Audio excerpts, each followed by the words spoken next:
ordering. So I'm in constant contact with everybody that has come through the mattress company. And I feel like, if I go back a couple years, I may have hit just about everybody in town. We'll see. Hopefully, fingers crossed. Absolutely love that. And way to go and use your resources. But I'm absolutely mind blown by how many people buy mattresses on a regular basis. Wow. Me too. I feel like nobody needs a mattress at this point and they still keep coming in. I don't know where they're coming from or how, but. That's amazing. Yeah. Okay, perfect. Jackie, I will say, I want to preface this, Jackie, you were in Scripps all week last week. 8:20. Oh, you're on mute. Are you on mute? You're on mute, Jackie. I feel like that's the answer for me to get out and talk to people, is to understand where the market is. Good. So good. I was going to say what congratulations for putting it in your schedule and living by it. So well done. And Scripps, I know 8:20 is hard, but it is so worth it. Go ahead, Daisy. Yes, it's still worth it. Will you just drop the link in the chat? Because I tried to find you twice this week in Scripps and I don't know where to, look. Absolutely. 100%. I'll drop it in the thing. Thank you. Okay. So Jackie, let's talk about how your contacts. So mine are minor compared to Daisy. Anyway, so I did talk to about 5 people about real estate, and I do feel that the connection is nice and it's just going to build from here. Okay. That's where I'm at. Perfect. I feel like I need to learn more about marketing, though, mass marketing. Maybe I should call Daisy. Right. But she has her own addresses. I need to find some place that can show me how to do mass marketing. Like a farming, a neighborhood? Yeah, I mean, I know how to farm, but I want to know how to get the addresses to mass market, since I'm not Daisy. Check with your title company. Yeah, Title company. Okay, that's it. You need to go work at a mattress store. That would be my second option. Daisy's assistant, but Daisy's got them all now. Daisy's looking to cut back on her hours. Yeah. Anyway. Or maybe I should just become Daisy's assistant when she goes into real estate. She's going to be so busy. Yeah. Partnerships are being made. Love it. Yeah. A team right there. Jake. Jake, what's your last name? Atsma, A-T-S-M-A. Sweet. Perfect. Perfect. Yeah, I have to take roll. So. No, that's fine. I get it. So I've been to a few home shows this weekend, and then as far as getting out there, I am looking for any place I can to hand out a card to somebody somewhere. I found out that phoning this, at least in the summer months, has been a little bit more difficult. People aren't home. Some people don't even want to really pick up. And I get it. So I'm finding that I've got to get in front of people personally. That seems to be the thing at this point. I will tell you this. That's a great observation. The summer times are harder to get in front of people because they're more time with their families. What that looks like. I actually went through, when I first got to Keller Williams, I actually shifted where I did a couple of nights and did my leading generation at nights, and to see if the calls were more receptive then. Yeah. Okay. And I've been even doing that as well. I'm not a pushy person. I mean, it's kind of like I'll let the phone ring, and last week it was mentioned that leave a voicemail once, and then within a sort of an okay period of time, just call, and if they don't pick up, just hang up, just move on. So it's very competitive. It's very competitive here in Salem. That would be my take on things right now. Okay, perfect. Bart. So I added some names in from old contacts I had, but they're not going to be good for me as far as getting new business. They're all 2,000 miles away for the most part. Actually, that's a limiting belief. Well, No, I know what you're saying, but they don't know anybody who's coming to Oregon. They don't know anybody who lives in Oregon. The people in my list, put it that way. I was going to say, but they may know somebody, and Aubrey popped on, so she's going to chime in. I'm just going to say really quickly is that 25% of my business is referral from to people that are out of state. So I'm not from here. We're going to talk about this a lot, but I'm from the East Coast, and anytime anybody from the New York to Maine sort of corridor, which is where I grew up, needs a real estate person, I make sure they think of me first, and then I refer them to someone, and you get that referral fee. So Okay. don't worry about, you can really build a nice business on referral, even if you're not in the same state. Okay, well, I am getting the people I know and in my list. I was kind of in a work situation where I don't have a lot of work contacts that will go into my list. It's mostly friends from back in Chicago. You're going to love this class. This is literally what this class is about, is where you're at right now. So this is, I think, going to be very helpful for you. Okay, so yeah, so I'm just kind of trying to get a toehold right now. I went out, did a walking group with some people that I didn't know on Saturday, and then and got a name from that, and talked to somebody there about real estate, and somebody was just hanging out in the same building. Talked to him for a while also about real estate, and he was a little bit interested. So did that, and then went to 4 open houses over the weekend. Actually shopping for a house. My wife and I are shopping for a house in Eugene right now also. But so did some of that, and it's still trying to get my apps up to speed and be able to just function also. So Very cool. that's where I'm at. Okay. Rebecca.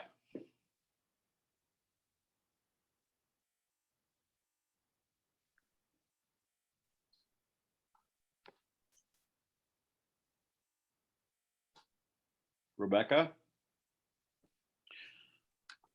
You may have to unmute yourself. You're not on mute. You're not on mute, and we can't hear you. Okay, let's see if we can't figure it out. Kimberly, you want to go instead? Okay, there. Can you hear me? Yeah. Okay. So I was actually on vacation last week, and so I have been able to watch 1.5 of the first sessions, but I've been really, really busy for the last 2 weeks. I actually got this announcement card made. Can you see that? Yep, absolutely. And in the back, to go out to my initial market, which is about 300 people. And then over the weekend, I went to a wedding, one of my son's friends, and they're in the young 30 age group, and networked a lot. There are a lot of first-time home buyer situations, people that are moving back to Oregon from out of state who were at the wedding. And so I passed out a lot of business cards and networked a lot. So that was good. And then last week I met with a title company. No, the week before last, I met with a title company and got a whole bunch of really, really good information about marketing and how to get out there. And, when you're talking about working with lenders and different things, and just adding more ideas to the whole pot and where I want to take my business. Good. Love it. Yeah. Is it possible to ask her where she got the card made? Is Yeah. that Yes. private information? So when I met with the title company, she's actually a friend of mine, and I had forgotten completely that she worked for a title company, and she hooked me up with a group called CoreFact, and it's online, and it's CoreFact.com, and you create an account, and it's very, very user friendly, and you can upload logos, pictures, everything you want for mailing out. What I have here are just announcement cards that I send out to all the people I know, saying, Love it. hey, I'm switching careers, here's my gig, call me. And is it possible to know the title company? It's Fidelity. They're one of the largest. Can you tell me the person so that at least I could tell her that you sent me? Yeah, her name's, they actually have two salespeople that actually work with agents. The one I would recommend, his name is Sean Okay. Mitchell. Thank you. Yes, you're welcome. Very cool. And title reps, if you, as part of your appointments, as you're getting started, I would definitely start with talking with title reps and sales reps, as well as lenders.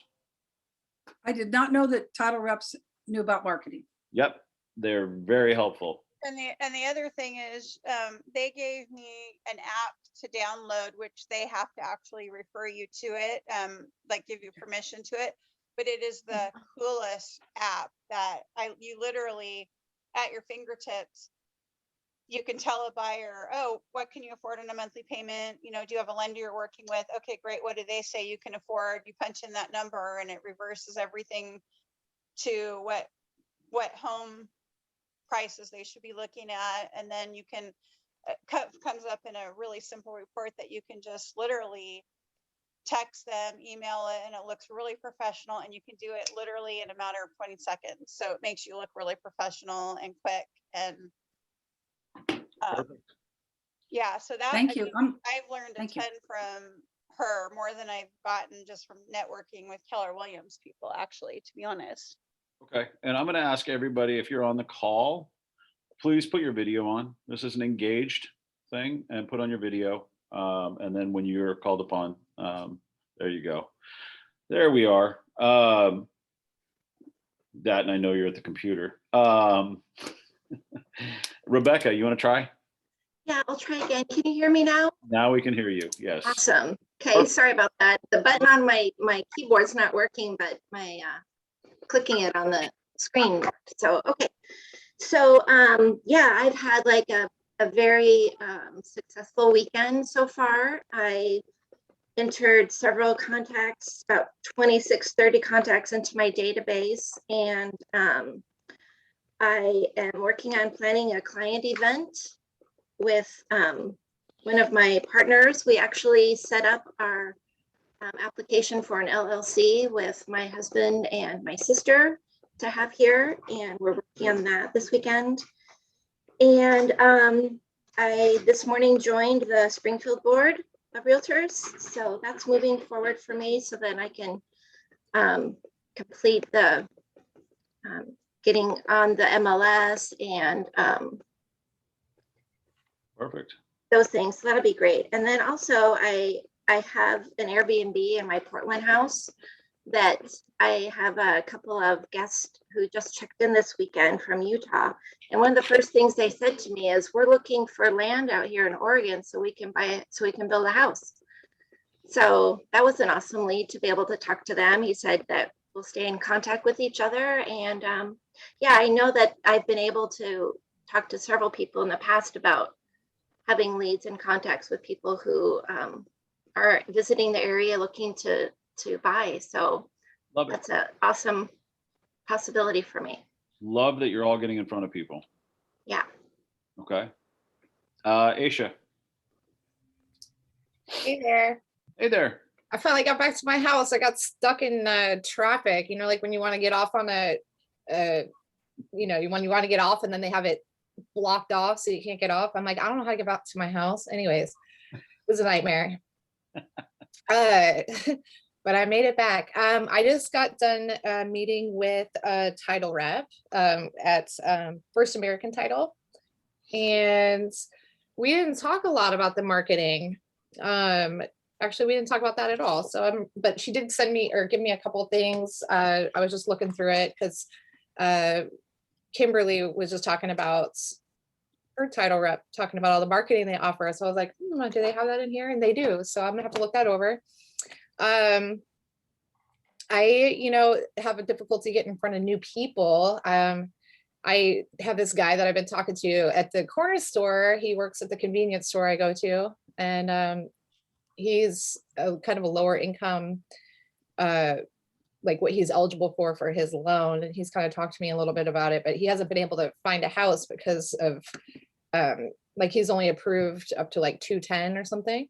So I was able to tell him about the lender that was talking about that manufacturer construction loan, where he can wrap around the cost of having a manufactured home built into the cost of the land. And because I know he wants to live out in the country. So I think that'll be exciting for him. He was really excited about it when I told him about it. And then maybe I can help him actually get a house, since nobody else has been able to get him into anything, like if he gets that loan. I also downloaded a book off Kindle. I'm hoping it's going to be worth reading. It's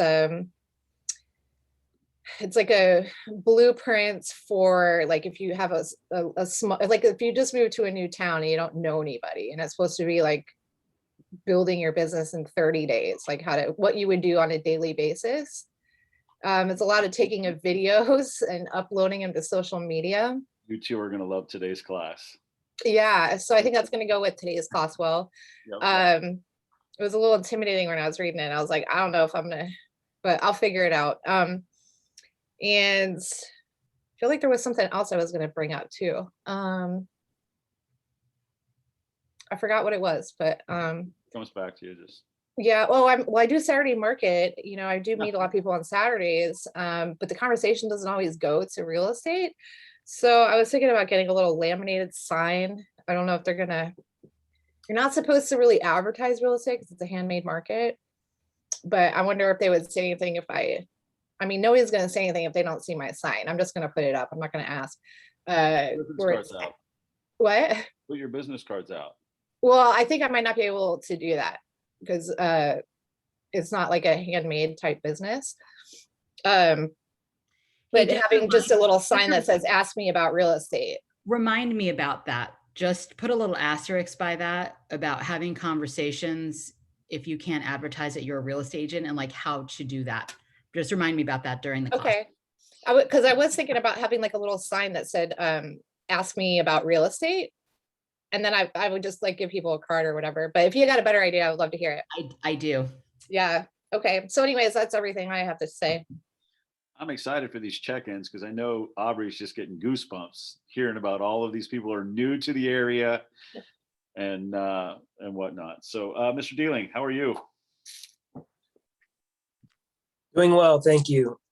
So I did my first shadow open house yesterday. It was great, went really well, and picked up a few leads through that with the agent I was showing with.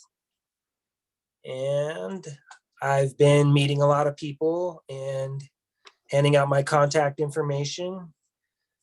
And I'm due to get my SentryLock app finally on my phone. And moving along quite quickly here. Just I'm also busy looking at a lot of properties and doing a lot of driving around and looking at different properties. I'm trying to find a property for myself right now as well. So just looking at the market, and it just turns out to be a great way to kind of be involved with the market, looking constantly for a home. I got permission from an agent to door knock around his properties.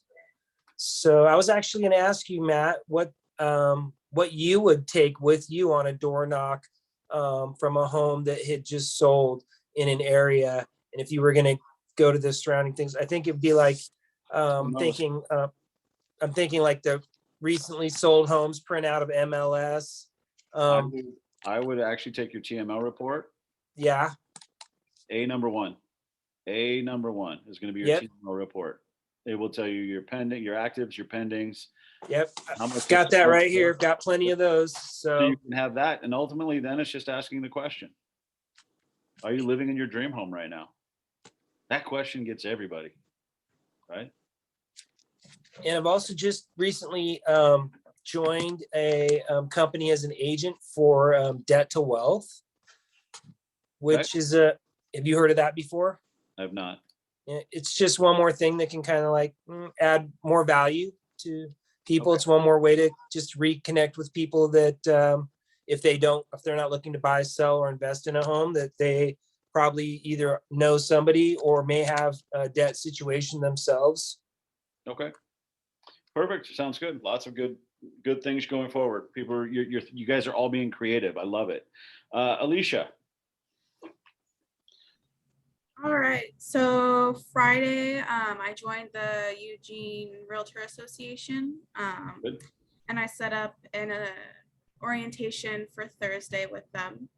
And then Sunday, so every Sunday I go out to breakfast with my fiance to a little locally owned breakfast and lunch restaurant, and the owners work there like every day. And I told them finally that I just became a real estate agent, and they were like, oh, okay, well, if you have business cards, you can definitely bring them in, and we'll like talk to all the customers and whatnot and let them know. So I did that. And then today I also had a meeting with someone from a title company as well. Very cool. Love it. Jane. Well, I just had my one-on-one, so I'm going to repeat what I've been doing. Shorten it up a little bit. Shorten it up a little bit. How many Okay, contacts? sure, absolutely. Friday, I was working on the clients who was looking for the land. I reached out to talk to a few banks for agriculture, kind of country farm, country homes and bare land.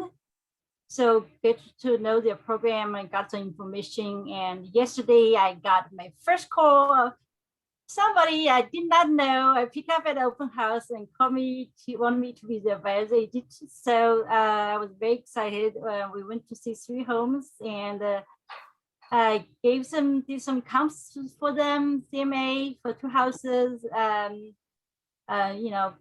Gave them today, and they're not doing an offer right now, but that was a very exciting first step for me.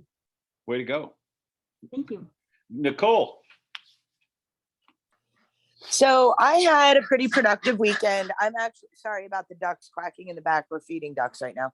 So this weekend I've been really busy working on a couple of projects for the nonprofit group that I volunteer with, and it's given me an opportunity to talk to a lot of people about being in real estate. So over the weekend, I spoke with the whole board and some of the camp specialists.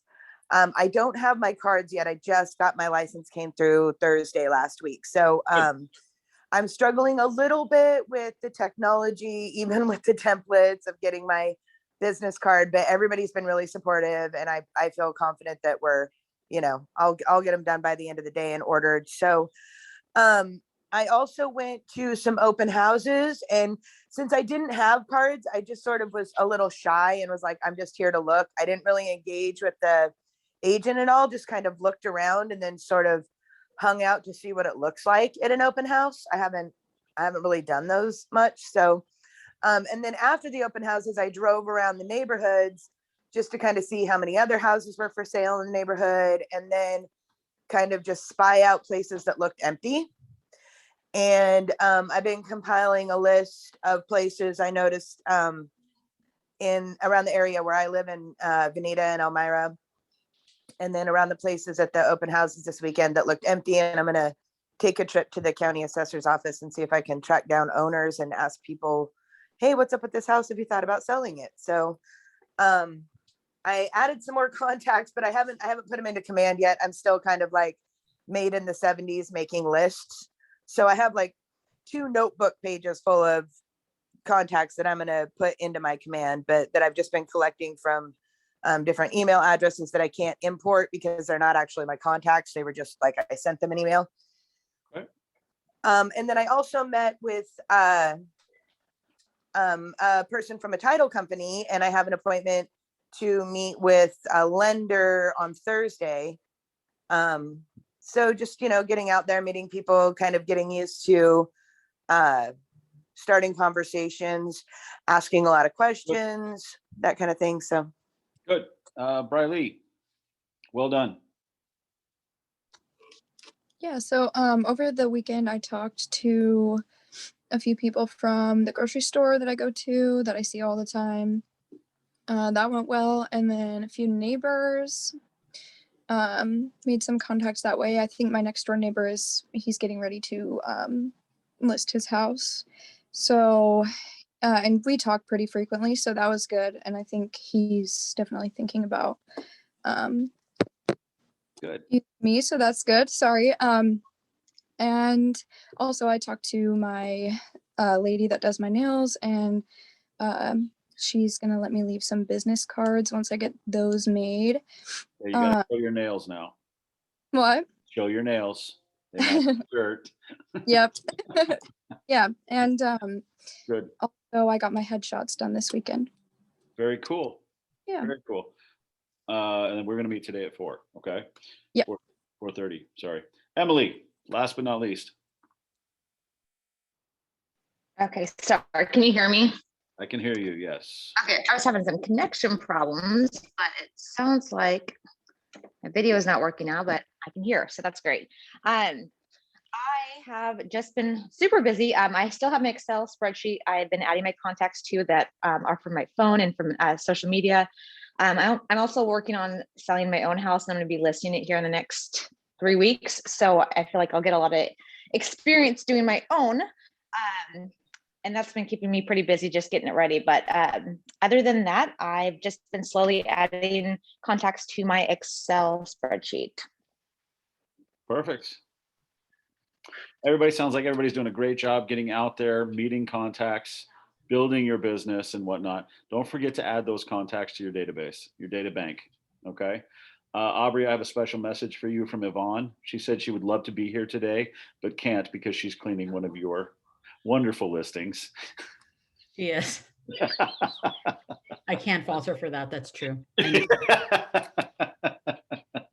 So without further ado, we're going to jump right in. I know, Aubrey, you have a lot to talk about, and you guys are going to love this class because not only, how long have you been you've been at KW? 3 years? 3.5? Yep. Okay. So 3.5 years. And in 3.5 years, what that business, she's the CEO of Martin Family Real Estate, correct? Is that what you're calling it? Is that Martin Family Real Estate Group. Yep. Yep. Oh yeah, it's got to have the group in it or team in it. Yep. So. Yep. For compliance. Her specialty is first-time home buyers, hyper-local market analysis. She is great at home buyer seminars and getting in front of people. It's an easy way to, it's an easy touch. She works with all price points all over the state. That I do know. Extraordinary trainer and gives her knowledge, loves to provide an excellent experience for not only her clients, but also all of you, the agents, because she gives back as well as anybody in our business. I'm blessed to not only call her a coworker, but she is a great friend. So Aubrey, take it away, blow their minds. Well, thanks, Matt. I'm sure you say that about all the instructors and all the classes, but I still will take it anyway. Notice he's not denying it in any way. The first thing I want to tell you about this class is that this is probably not going to be like other classes that you've taken. I am pretty sort of go with the flow, free flowing as far as my teaching style. Whenever we have the feedback forms that are given at the end of class, you know, you guys get those feedback forms, and there's that question about how closely did the instructor follow the materials? I'm going to tell you right now, I follow no materials. I follow no rules actually whatsoever. This is really I like to think of this more as a seminar type style, as not like a lecture. So that's how I run it. I would love it. I know some of you are having some connectivity issues. I would love it if you are able to be on camera, that you are. I would love it if you would try to stay as engaged as possible, because that's the only fun way to run this class, is to have a class that's engaged where we chat back and forth. The way that we structure this is that I'm going to talk a little bit about how I'm structured and how I found my business. And then we're going to talk about building business, but then we're really going to really dive in and talk about where you guys are, the questions that you have, because this is going to be a very boots on the ground class, right? Like this is we're going to really sort of dive deep. I'm from New York City originally. I talk fast. So keep up, people, because I'm not slowing down for you all either. Just keep up. Okay, so that being said, Matt, do I have Yep. a screen sharing ability? Yes, you do. You are the host. Wow. So this is crazy because I don't even usually, like, I'm not even this formal usually as far as sharing my screen, but you know, I like to keep it fresh. Look at you. I know. Don't get too used to it. All right, so hang on a second here. All right, I am screen sharing now. Just give me a thumbs up. I'm not super awesome with tech. This is the thing that you're gonna learn about me first. Do you see my logo? Yep. Family Real Estate Group. Cool. Okay. So I'm gonna tell you about who I am, and then I'm gonna find out who you are. So get ready, because this is gonna be the interactive part of the class right after this. So Martin Family Real Estate Group is myself. I'm actually the only licensed agent who is sales agent on the team. So I'm not structured where I have buyer's agents and listing agents and all of that sort of good stuff. I'm a solo agent. I think most of you are also solo agents. And the way that we are now is I'm using a transaction coordinator who is in-house, who's fantastic. Her name is Emily Schatz, and she works with other Keller Williams agents within Sunset Corridor, which is where I am located, which is in Hillsborough. And then she has on her team a listing coordinator whose name is Marlene. And so she helps just coordinate all the appointments for my listings and upload everything into MLS and all of the things like that. I have my husband, who is a web programmer by trade, but I convinced to quit his job of 20 years plus and come and work with me for no pay instead. So he's my director of operations. And he is actually doing all things command, and he does all of my marketing. He actually does my photography, my Matterport, my floor plans, my video, my listing websites, all of that is my husband. And then I have 3 children who are almost 15, 11, and almost 8. And they also help with the business by helping with my event planning. They put together my client books. They put together my client gifts. They help me with farming when I have an event going on. So they are actually on my payroll.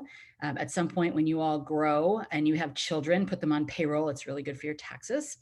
I'm not a tax preparer or accountant, and that's my little asterisk there. But anyway, that's how we're structured. And then I'm also been very fortunate that I, as I grew, decided to branch out into showing assistants. The way that I work is a little different from other people in that the showing assistants that I have are not part of my team. They're actually 2 solo agents in my market center who were wanting a little bit more experience in business. And so for a percentage of the commission, they show, sit inspections, they do walkthroughs for me. I do all the negotiation and all of that good stuff, but that's the stuff that they can do for me, with me, because I'm not able to be out there as much as I would like to. And so that's something for those of you who are just starting out, might be a nice possibility for you guys to get some good experience, is maybe ask an agent who's really busy if perhaps they would be willing to have you as their showing assistant, not necessarily on their team if you don't want to, but just as someone who can get that experience. And really it's a win-win, which is definitely a Keller Williams thing. Is it not, Matt? It's totally a Keller Williams thing. Anyway, so that's who I am. And I should tell you that I actually just celebrated my 4th year in real estate. I was 1 year at another kind of local brokerage and 3 years, as Matt said, at Keller Williams. And I'm on track this year to sell 70 homes and $1 million GCI. So what we're going to talk about is like, how do you go from just starting out to where I am right now and where I'm going to be going. And also keep in mind too, that we just moved back to Oregon about 4.5 years ago. So for those of you who don't know a lot of people who don't have those contacts, who don't have business, people who, I had no family, no friends whatsoever when we moved back to Portland. Everybody I knew from college was like long gone. So, and I do this, by the way, without cold calling expireds, FSBOs, door knocking, any of it. And I'm not saying that any of those are a bad thing. They're all great things, but I just focus on the legs of lead generation that I do well, and I do them at a high level, and that's all I do. And I completely work through referral at this point, 100% referral. Okay, so that being said, that's who I am. And now what I would love to know is, and I listened to all of your spiels with Matt, what I would love to know is specifically is what market center you're in, because this is going to help me sort of figure out how to tailor this a little bit. So just pipe in there and let me know, unmute yourselves and let me know what market center you're from. I'm in Eugene. Eugene. I'm in Eugene also. My market center is in Eugene, but I'm currently, my husband and I, we're both with Keller Williams together right now, and we are living in Portland, trying to move down to Eugene. So we're actually kind of like in between and working with both of them right now. Cool. I'm in Eugene as well. You guys are all in that fancy market center, fancy pants. I saw that. Not a Tight Salem. market center. What was that? The tight market center. Yeah. Salem, I heard. Jane, I know you're at Hillsborough. You're in our market center. Is everybody mostly in Eugene and a little bit of Salem? Eugene, Springfield. Springfield. I'm in Hillsborough. Oh, sweet. Hi. Hi. Nice to meet you. Nice to meet you too. Okay. I'm going to tell you this in the beginning because I always forget to tell people this, is I'm actually going to put my information right now in chat. And you are welcome to utilize me as a resource or reach out to me with questions at any time. I have people that I taught Ignite to 2 years ago that are still, we're friends on Facebook, and they still ask me for questions and advice and stuff, and that's totally fine. And that's why I'm here. So that's my information, because we're really gonna sort of dive into it now. Okay, so back in the day, my husband told me, I think you'd be really great at selling real estate. And I really always trust his opinion. And so 10 years after he gave me that advice, I decided that possibly he was right. We actually owned pet supply stores back in Maine for like 15 years, where we specialized in homeopathy and supplements and nutrition and all that good stuff. And before that, I was a teacher. I taught high school. And so I came to Keller Williams because I felt like it was a really good combination of two things that I really love, which is the real estate piece of it, but also the education piece. When I think my first year in real estate, I did 13 transactions at my former brokerage. I was quite happy there. I didn't really know any different, so I thought it was great. And I think it probably is great for certain people. And then I connected with my friend Dar, who is in the Hillsborough marketplace. She's something of legend, Dar and Darcy. And she told me a little bit about Keller Williams and invited me to this huge hoorah down in Austin that's called Mega Camp. And we have two big things that Keller Williams does. It's Mega Camp and Family Reunion. At some point, if you have the opportunity to go, or even if you're just watching it on Zoom, you should do this, because one of the things that really helped propel my business was constant education by people that just do it better than I do. Gary Keller says, like, don't reinvent the wheel. And here's the thing, like, I don't at all. Like, what I'm about to tell you is not stuff that like I'm just some, brilliant person that came up with some new ways of doing things. It's just that I know what my strengths are, and I know that you can't be everything to everybody.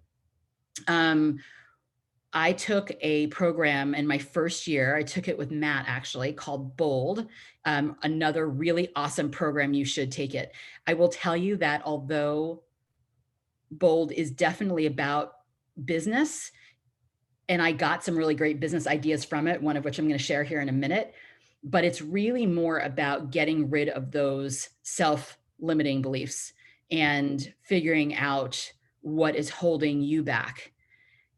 because I will tell you with 100% certainty that we are our own worst enemy for sure.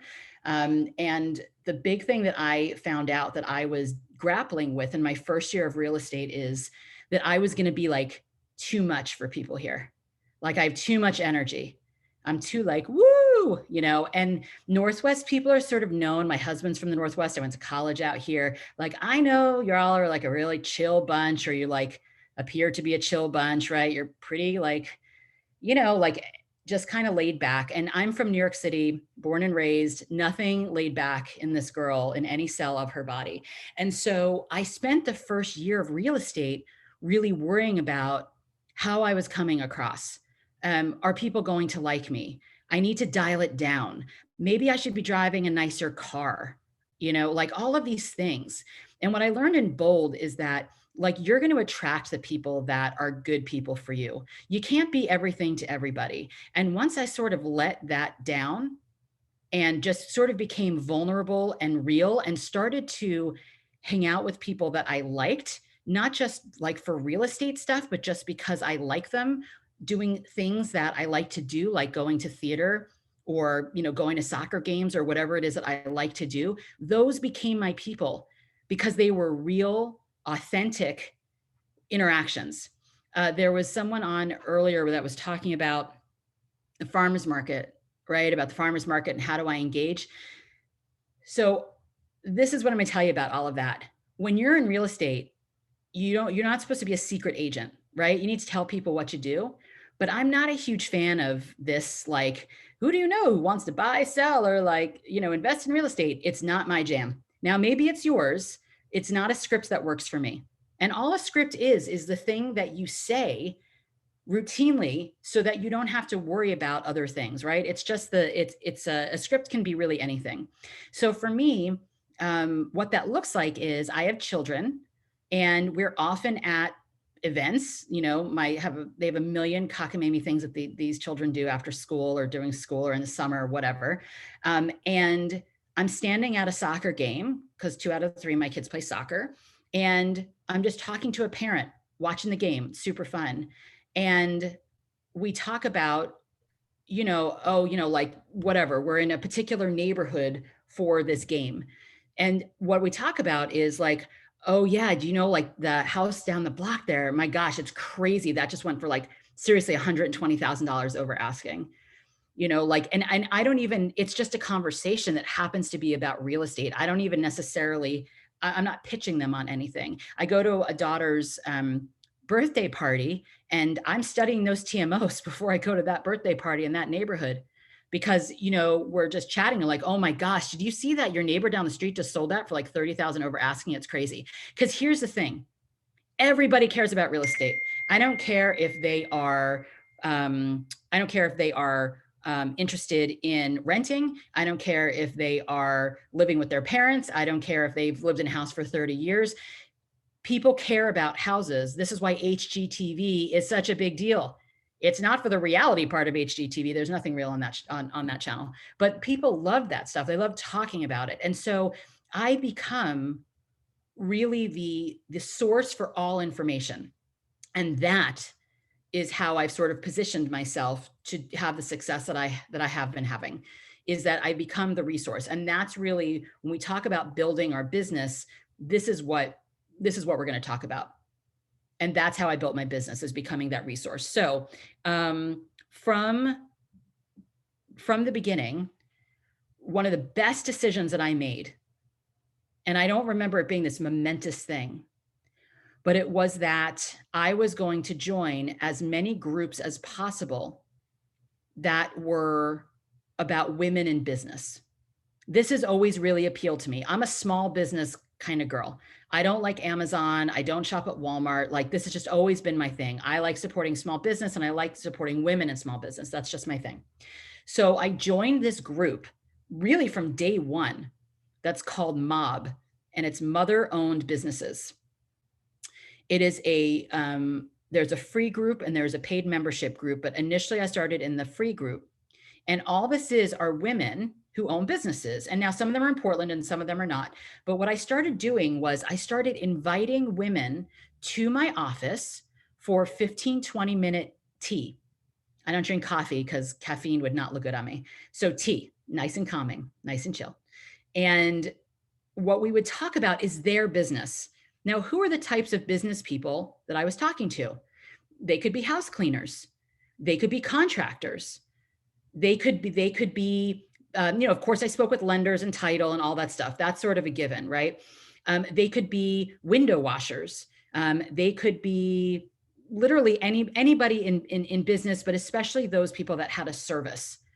And the reason why this mattered was because what I did with that information is two things. Number one is that whenever I have a closing, for those of you who are friends with me on Facebook, you'll see this.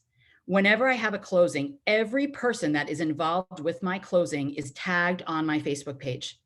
Not just my lenders and title, but anybody that prepped my listing in any way, all my client gifts. These are all local businesses. And so the idea of this was not to promote my business, but to promote theirs, so that I'm constantly cross-promoting other people. Now, what happens when we're doing that for other businesses? What do you think? Yes, Daisy, you're on mute, but yes, they reciprocate back, right? Because what you're doing is that you're constantly at the top of mind. And I have to be honest, I don't actually love social media. I love social media for pictures of animals and kids and occasionally food that I can't make. Those are the reasons I like social media. However, we would be naive to think that it is not a huge mechanism by which people can see what's going on. So that was the number one way that I used it. And the way that leads back to BOLD, which again, you should take, is that there's something that's called the A to Z, which they really promote. And although I didn't know it at the time because I wasn't with KW, this is sort of what I was doing, is I was looking at people that I thought might be beneficial to future clients, to think who could be beneficial if you're a new homeowner. So what this became, in addition to me constantly, tagging people on social media, was something that I called the Welcome Home Book. And I'm going to share my screen because I'm going to show this to you, which I don't usually do, just because, frankly, I've never really been able to figure out how to do it, but now I do, because you learn something new every day. Everybody see this? It says Welcome Home. Okay, this is a document that is living and breathing, and it changes almost every day, because one of the things that I put into my day every day as far as my lead generation is connecting with other business owners. When I find someone that I think would be a good fit for my clients, they're going in this book. Now, who gets this book? This book is going to every one of my clients. Everyone that has a closing gets this book, because, have you heard of Angie's List? The Angie's List place? This is Aubrey's List. These are people that I know, like, and trust. And these are people that I've worked with. And if I've met with them and I really like them, but I haven't worked with them yet, then I'm getting 3 references from everybody that I'm talking to, just to make sure that these are like good, legitimate people that I want to use. And I generally, honestly, end up using them eventually. And I'm very loyal to my people, whether they're movers or like whatever they're doing. So this is an example of one that I did somewhat recently. And usually there's an address and all sorts of other good stuff. Usually we'll put like a little picture of their new home on there if they're home buyers. And I separate these into 4 sections. Residential services, which is like my HVAC people, property management, appliance repair, landscapers, organizers, pest control, like all the people you could possibly think of. And then carpet cleaning, all of those good stuff. And by the way, like I have a listing coming up in Parrot Mountain, which is in Sherwood, and ProLift Garage Doors is going to be replacing their garage doors. We've got Trisha from PDX Aero, who is going to be doing a lot of the renovations before we list it. We have Appliance Guys doing the HVAC cleaning and servicing on their place. We have Nicholas Carpet Care going in there to clean. These are all people that I am tagging. Once we go live on Facebook, I'm using their services on a regular basis. They're tagging me right back. And when I have a listing, I have something called look cards. And look cards are like, look, it's a new roof or whatever it is, just for people to look like when they're looking around the house. Well, I don't just say, look, it's a new roof. I say, look, it's a new roof by Rip City Roofing and Exteriors. right? So that I'm constantly promoting these professional partners. This has made a relationship between me and these partners that is so strong that 20% of my business comes from these people, from their referrals. And this is without knowing a darn soul when I move back to Oregon, not one. Not to say that you shouldn't focus on your friends and family, but once you have added those folks to your database, where do you go from there? Aside from standing in the mall and being like, ask me about real estate, which is just not my style, this is what I did instead.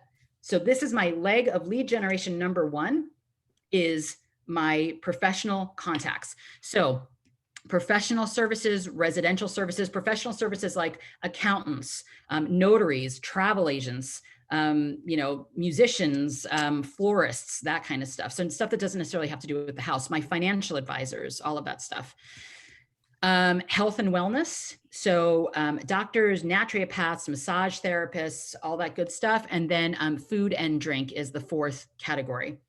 And in addition to that, a lot of these folks are also giving me flyers, 10% off if you mention Martin Family Real Estate Group, whatever it is. And so I have this whole binder that I give to people. It's also for those of you who have not seen these yet. One of the things that's great for your new buyers is something that you get from title. So say you're writing an offer and you have an accepted offer, and the title company, I think someone mentioned before, First American. You're under contract, you have a buyer, and now what you do is you call First American and you say, hey, can you get me a buyer's book? A buyer's book has like mailing labels with their new address, which like, especially if they're first-time home buyers, they love. So they have little address labels. They have moving stickers for their boxes, so they don't have to write on all over their boxes. They have stuff about like farmers markets and other things that are in the area, their utilities, all of that stuff. It's a really cute book.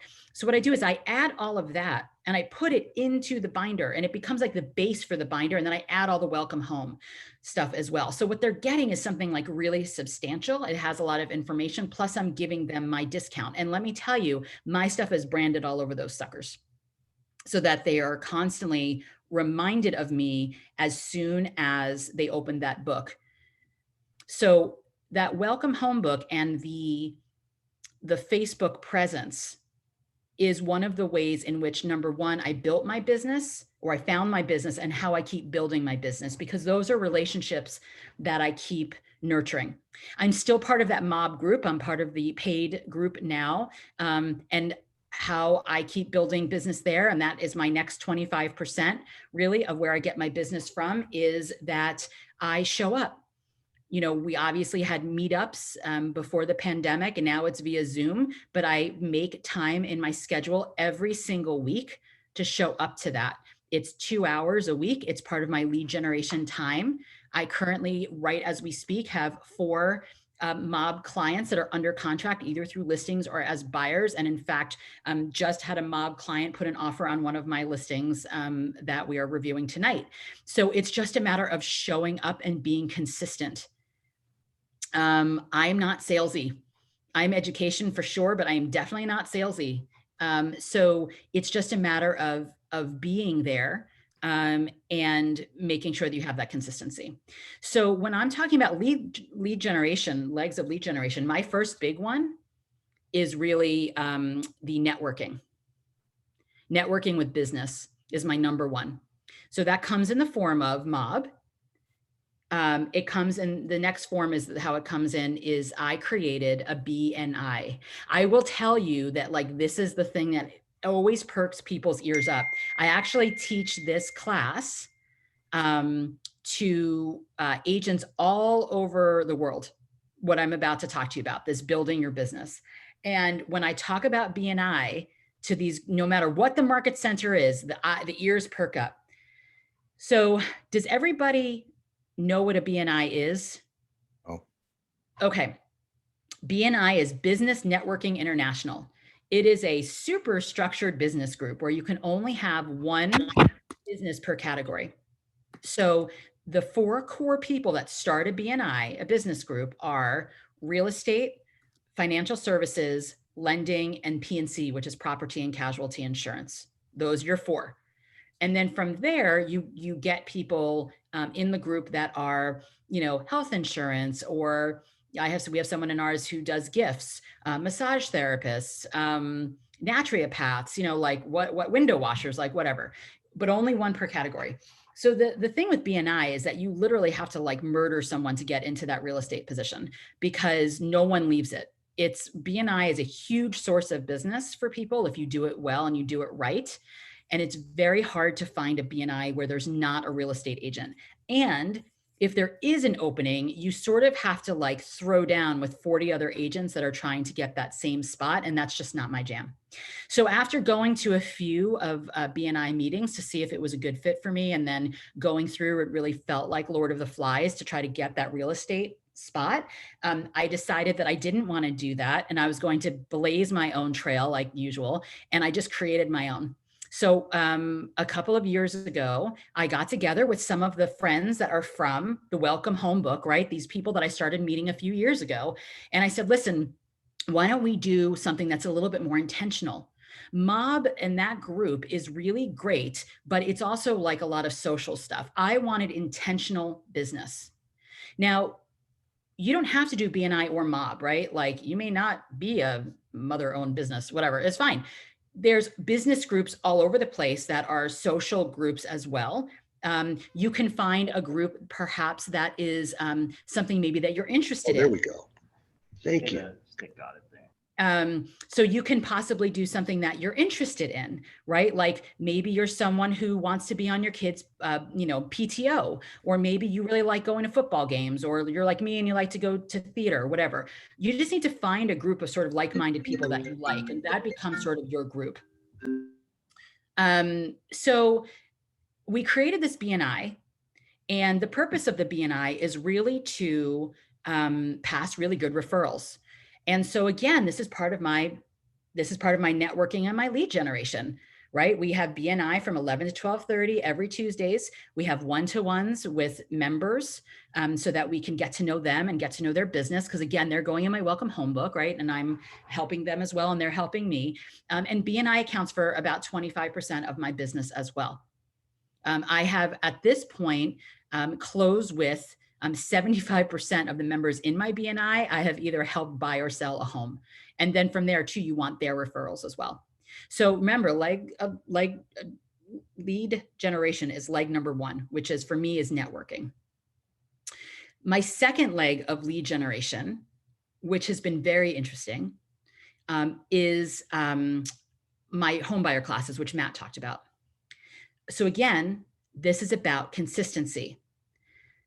My home buyer classes are once a month. We used to do them in person. Here, I'm going to show you that too. Hang on. Go back to screen share and then This is what they used to look like. That's my lender friend, Natalie James. I've partnered with her. I usually close between 25 and 30 loans with her per year.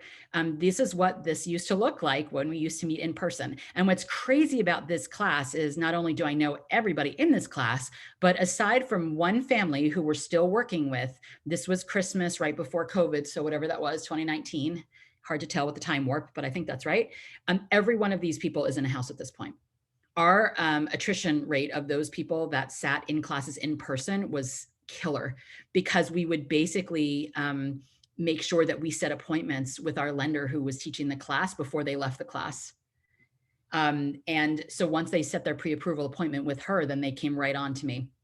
So once COVID started, and I remember this because it was crazy, I was at Disneyland with my kids. I had no idea that the apocalypse was about to happen. So we get back to Portland and it was like the day everything shut down and everything was like a ghost town. And the next day we were supposed to start our next class or in-person class. And right then we had to pivot, which I know is a word that everybody hates, except if you're a Friends fan like I am, and then it's just really funny. But the thing is that we had to figure out how to do things differently. And this is what I found out during the pandemic. I sold 60 houses last year. And that's hard during a pandemic. But the thing is that there are things, and you guys are coming new into real estate, that you didn't even know how we used to do it differently. And it's great because the way that we do things now is actually much more efficient than I think it's ever been. So having to get to be in person and exert all this energy and figure out all the food and all of the tchotchkes and all the stuff that we would give to the people in the class, now, instead of just having that maximum capacity of like 20 to 25 people in a room, now we can have a Zoom class with 100 people in a room. Now the attrition rate, I'll be honest, is not as great because I'm not like tackling them to like get an appointment, right? Because I'm not there in person, but don't put it past me because I would still do that. But in Zoom, we just had to do things differently, right? And we had to make sure that we were still reaching out during the course of the class to make sure they were still getting that appointment. So every month, without fail, no matter what is going on, we have a class. Now, sometimes a class has 6 people and sometimes it has 25. But whatever it is, every month we hold it. And what are we talking about in that class?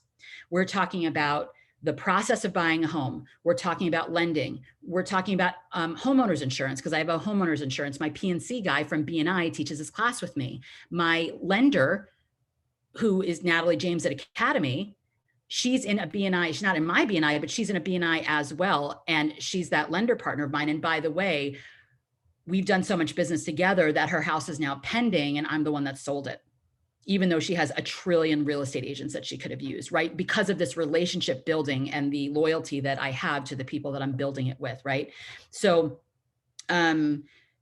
so the class is every month, and we're talking about like, also, what are some of the strategies in this market? My specialty is micro markets. I'm a serious data geek. My mother was a statistician. I'm in it. You talk about TMOs and hot sheets and list to sales price ratios, you know, look out for Dr. Lawrence Yun. He's the chief economist at the National Association of Realtors. He will blow your mind. If you're interested in what's going on in the market and why this isn't like 2008 and why things are the way that they are, not just that we have low supply and high demand, well, like blah, everybody knows that, but why? And did you know, by the way, in Portland Metro that we actually have 23% more listings on the market right now than we did last year? It is not necessarily just a supply issue. It's a demand issue because the interest rates are so low. These are the questions that people want to know about.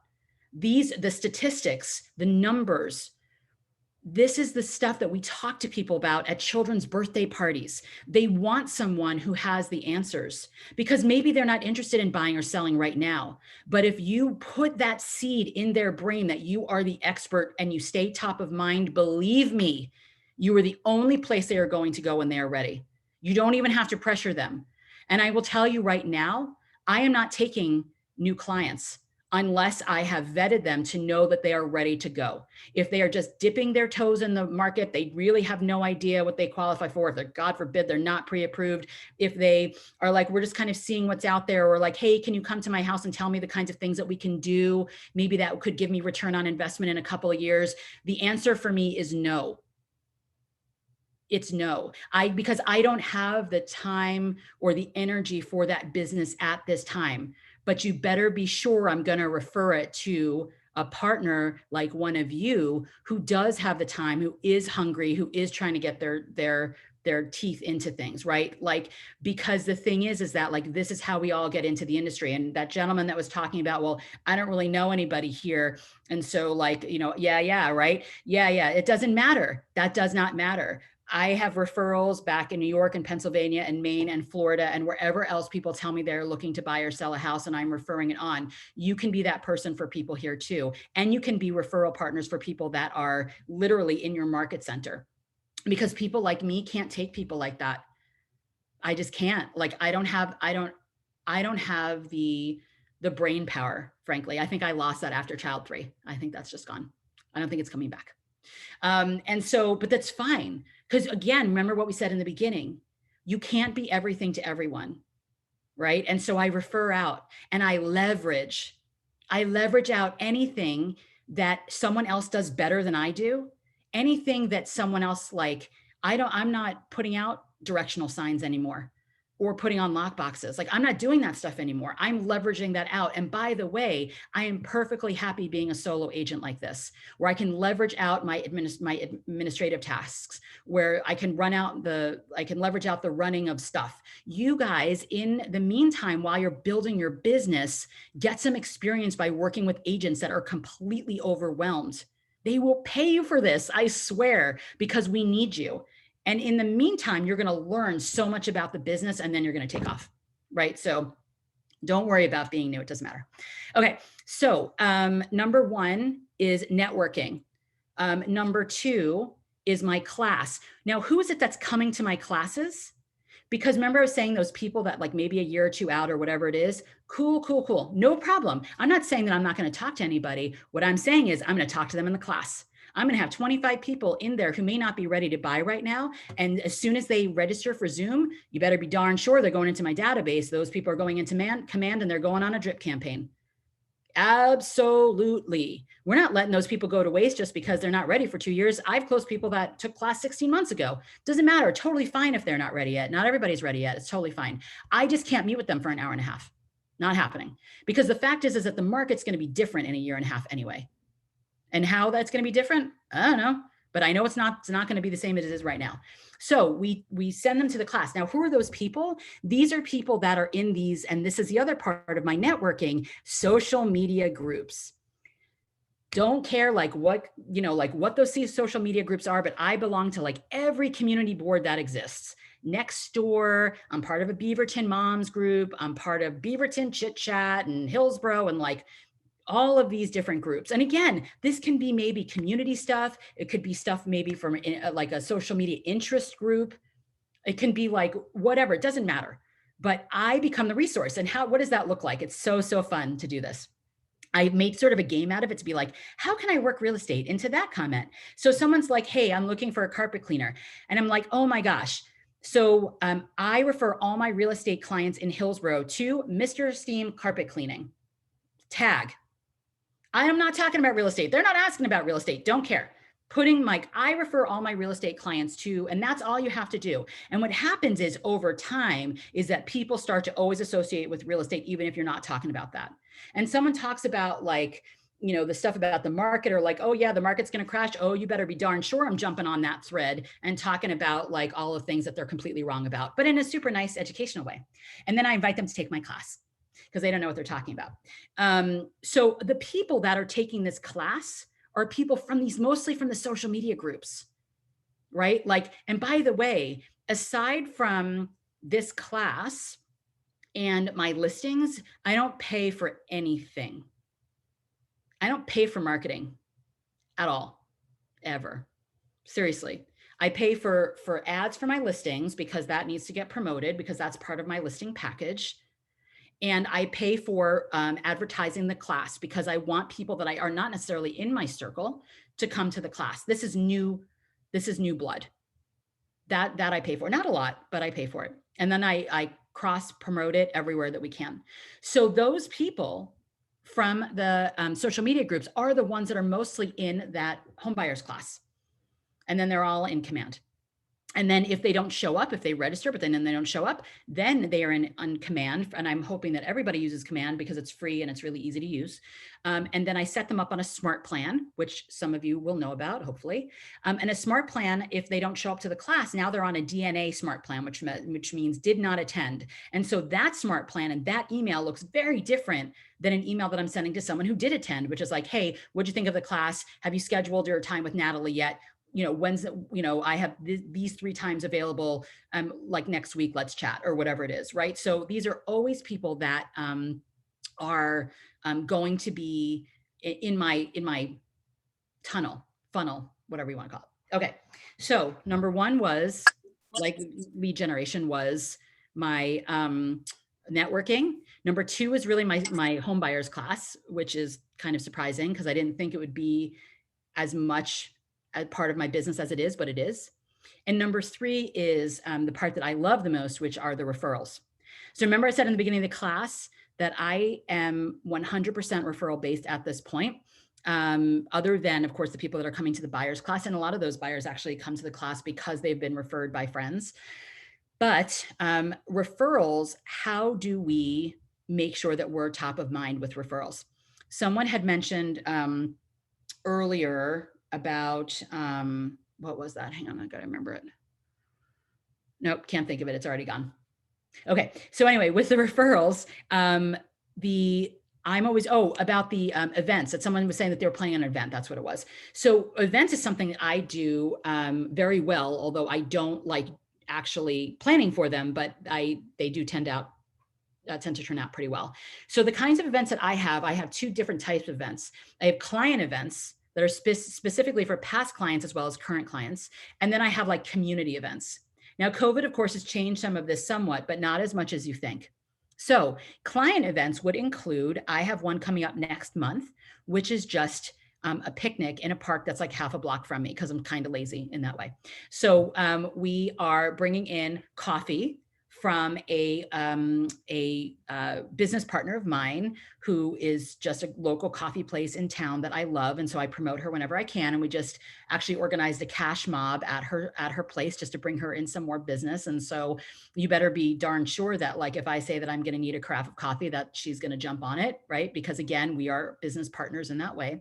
So we are going to have coffee there and we're going to bring in some croissants and blah, blah, blah from a local bakery and all that good stuff. But really what this is just an opportunity for us to have FaceTime with my clients and their children at a playground, at a really big park. And what's great is like, aside from food, which is we're going to have in part sponsored by some of my business partners, there's like zero cost here. But what it does is it allows me to call all of my database, all of my past buyers and sellers and everybody that's current, and just inviting them to something. So even if they can't come, it doesn't even matter. Like, it'd be great to see them, but it's really about the touch, because then we just talk about like all the things that are going on. So for those of you that don't have past clients, like there's nothing saying that you couldn't have a big outside event, as long as it's like, I guess everything is opened up now, but you could have an outside event and you don't have to reinvent the wheel. You could just do it at a park or a playground. It could just be like a get together, and then really just, talk and let them get to know you and you get to know them. And you can do this with all those service providers that now you're going to go out and meet. Like it could be casual. And that's the way that I like to do things, is super casual. So I used to also bring clients, we're not going to do it this year because we're doing the picnic instead, but to Street of Dreams, which is a super, super fun thing that they do here. It changes communities all the time. It's in Wilsonville or in Hillsborough or wherever it is, Happy Valley. But it's like all of these super cool houses that are by different builders, and they're opening it up to the public so that they can see what the latest is in architecture and interior design and innovation. So I take 25 of my VIP clients and I pay for them for tickets and for food. And they come in and we have a really cool time, like looking at all the houses and talking about all that good stuff. And again, it's just a really nice opportunity to reach out to your clients. And even if they can't come, is to do that touch and maybe ask them like, hey, if you're not able to come, okay, well, what's going on with you? And great. And I haven't seen pictures of the house recently. Send me some of the stuff that you've done, or, hey, you bought 3 years ago. Maybe do you want me to set you up with a lender to maybe talk about a refi? Right? Like refis have nothing to do with me. Like we don't get paid for refis, but it makes it so that I'm always their person, whether it's for a refi or if there's something in the welcome home book, maybe there's a person that they can't find, they need a concrete contractor. I want them to come to me because that always keeps me at top of mind. So the referral piece, the event thing, is really, really crucial. Now for open to the public events, I do a really big Halloween event, which is super, super fun, which is really, again, super easy. Last year we did it like a trunk and treat outside because, COVID. And then before that, we would have it inside, actually at our market center. And I would just reserve the night. And we had, music and just ridiculous amounts of sugar, because then I could send them home to their parents. So it was awesome.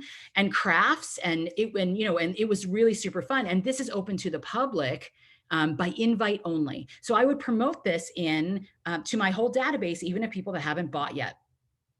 And then the other thing that we would do, and this is something that was really important to me, was at Christmas, we would also have something that was open to the public, because we paid for Santa to come down from the North Pole, and he's very expensive because, North Pole. So I am like, look, if I'm going to pay for Santa's time, wouldn't it be really nice to have children there who have parents that couldn't perhaps afford to get photos for their kids? Like, wouldn't that be a nice thing? And so we have that open to the public, and that's just an open program that we have. And this is one of those things that no expectation of anything back, right? Because if you know, likely some of these people are not necessarily own homes or not going to be eligible for a home perhaps, but just something nice to do for the community that's given a lot back to us. And so we do that every year. But I'm still having them sign in and I'm putting them in their database, right? Like everybody, there are no accidents. Everything is intentional here. Even if it means that they necessarily aren't going to buy a house anytime soon or ever, but I guarantee you they know somebody who will, and they're going to remember the parties that I've invited them to with nothing expected in return. Because my business is built on service. And I don't mean like service to them, I mean being of service to them, whether they are buying or selling or, you know, whatever happens in the future. My last leg of lead generation, because I really only focus on 3, but I will talk about, because it was one of my original legs of lead generation, which was incredibly effective, are open houses. So do them, do a lot of them, do them in areas you're not familiar with. Talk to the agents who are the listing agents, find out what's important to them. Show up early, do a good job, be professional. Don't be sitting on your phone while people are in the house. Engage, represent the listing agent in the way that you feel like that they would want to be listed. Someone had mentioned about door knocking in the neighborhood around a listing. I love that they ask permission if that's okay. 99% of the time it's fine. Promote that listing with permission from the listing agents. You know, show up, be friendly, represent them well. You will be the go-to person. Matt knows that one of his go-to people for open houses is also mine, Jenny Martin, who's in our market center, because she really brings it and she represents me well and she communicates with me well. And people have really said just how much they have liked her being in the house and how she presents herself. Be that person for a listing agent, be their go-to, because you knock their socks off. Because let me tell you, open houses are a freaking gold mine. They are a gold mine. Because you are getting information from people, a lot of who are not represented. And it's a great opportunity for you to really connect with people. It doesn't mean you hover, you follow them around like some creeper. It means that like you're really like actually engaging and finding out how long have you been looking? You know, can you give me some feedback about this house that might be helpful for the seller? Like really come from a place of real questions and not sales, but really like questions. Form that connection and then set that appointment to actually then talk to them about what their needs are. So, and when I say a lot of open houses, I mean that like I had no life for the first 6 months I was in real estate. I think I did like 16 or 17 in 1 month. And I was not new to Portland, but I was new coming back to Portland. I hadn't been here for 15 years. So going to areas that you're not necessarily familiar with, don't be scared. Go and learn about the area before you go to the open house and learn about it and get those TMOs out and learn about the area and what the list to sales price ratios are and what the actives are versus the pendings. Know it, be educated about it, because I will tell you, most agents do not share this information with their clients. It will knock their socks off for them to find an agent that actually has information that they can use beyond just selling that house. That's what sets us apart from everybody else. So don't be afraid of open houses, but I will tell you, man or woman, regardless of age, partner with a lender when you hold open houses. It's safer. It is. And we should, as agents, always be thinking about safety. Is that partnering with a lender, first of all, is fun, as long as they like doing open houses. Don't do it with a dud personality, but like if they're like, they like opens, partner with them. Oftentimes it's lenders who are trying to build their business and you can really work off each other's energy. They'll sometimes bring snacks or, you know, whatever it is, but it's much more fun with a lender, I think, but also safety wise, they can help you pull in your signs and all of that stuff. So just, it's something that I'm reminding now all of my open house hosts and my showing assistants when they're running my opens, just a reminder that it's really important to be mindful of your safety. Can I ask you something about what you were just talking about with the TMOs? Because the TMOs that we get are, specifically for Eugene and Springfield. But it sounded like you were talking about more specific, like TMOs of a neighborhood. So like, how would we get TMOs are always specific. just what you're talking about. So like TMOs for us, we have like West Portland, Northeast, Beaverton, Aloha, Area 152 is Hillsborough, Cornelius, and Forest Grove. So they're from the community. If you want something more specific, most people don't want something more specific than that. But if you want something more specific than that, then you go to the hot sheets, which are on MLS, especially if you're on RMLS, but they're hot sheets, and those give you even more specific neighborhood specifics on those items as well. The other thing is with the TMO is I love those, and I actually use them literally every day. But what you may want to do is take the information from the TMO and put it into something that feels more user-friendly from a visual standpoint for buyers. Because Right. I've kind of done that already, actually. when you look across and you're like, oh, look, that's because this is where the listing started and this is where it ended up. And that's where that percentage comes from. That's a little bit much when you've only got really like 60 seconds to like engage with someone. So I would put it in something that is more user-friendly, and who can work with you on that? Who can work with you on that other than, of course, someone in your market center? Who should you be utilizing for all things marketing like this? Anybody? I don't know. Title. What do you think Oh, people are there for? Your title and escrow, your salesperson, they are there to help you with all of those things. Seriously, like all of your marketing stuff, anything that's like flyers, your stuff for your website stuff, like someone was asking about where you pull, if you're not in the mattress business, and where do you pull from all these people from? Title. So when I have a listing that's going live, the people that I'm focusing on are generally people that are renting, right? Like as far as wanting them to come to the open house. So I have title run for me in the neighborhood, non-owner occupied homes, which means they're renters. And so I'm hitting those people up with that list. And you know where that list is? On an app on my phone. So it can just tell me this one, like in this 4-block radius, here are all of the people that are renters. That is all title.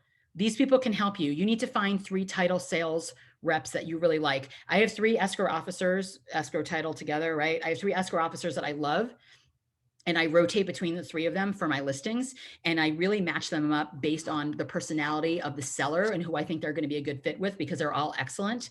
But part of their team is also the sales rep and how much they're wanting to help you build your business. And I am, again, very loyal to the sales reps that have helped me build my business over the years and continue to do so. Those binders that I was talking about, that Welcome Home Book, those binders are provided by my title rep at First American Title.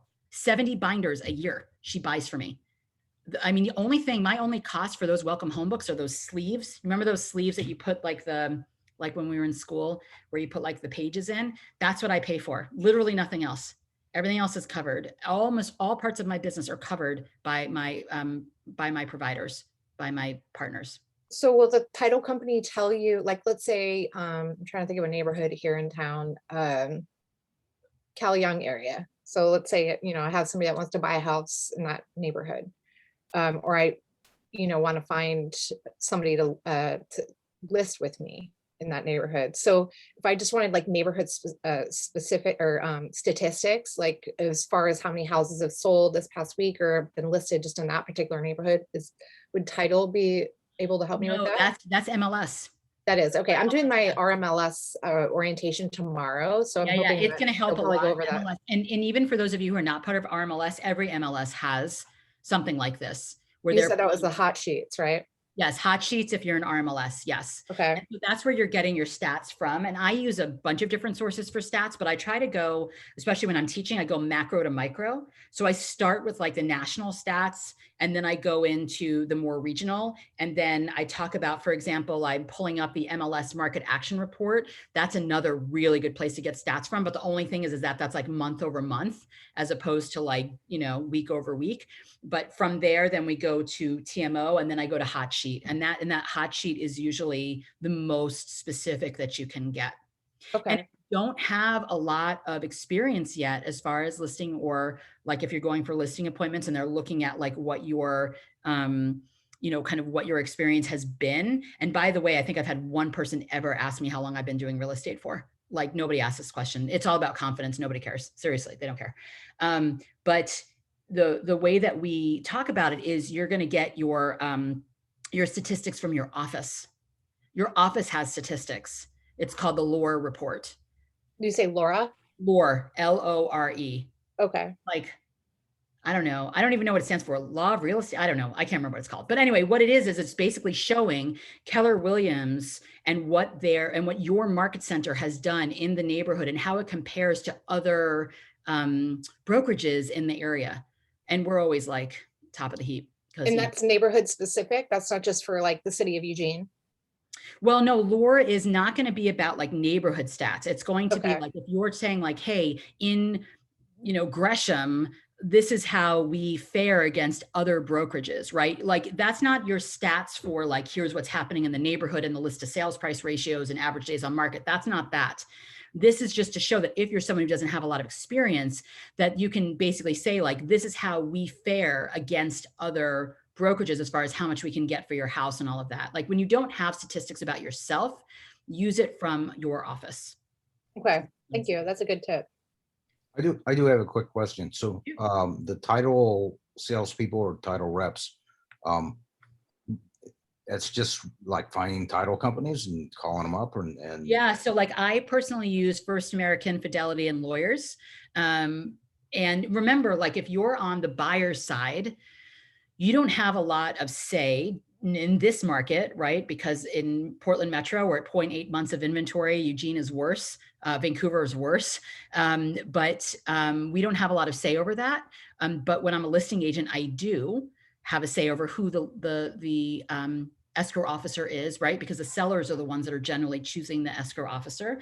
But you go and you find sales reps at some of these companies. You say, hey, I'm a newer agent. I'm looking to build my business. And I wanted to talk to someone about that. And this is really interviewing them to see who's a good fit for you. They're all there to help build your business because they want, just like what I'm doing, they want you to think of them and be top of mind when you're thinking about the escrow officer to choose on your listing, or if you get the chance as a buyer's agent to choose escrow, they want you to choose their escrow person, right? So that's why they're doing it. But yeah, you just literally find out who some of the people are in your, like talk to some of the agents in your office and find out who they love and then meet with them. And what I tell all of my partners is, you don't have to schmooze me. I don't drink, so don't wine and dine me. Like, I don't need you to kiss my rear end. I don't care about any of those things. All I really want is for you to show up, be nice to my clients, and don't make me micromanage you. Just do your job and do it well. And I'll stay in my lane and you stay in yours, and let's have and communicate well. Beyond that, I don't care. So that's the kind of sales reps that I'm looking for.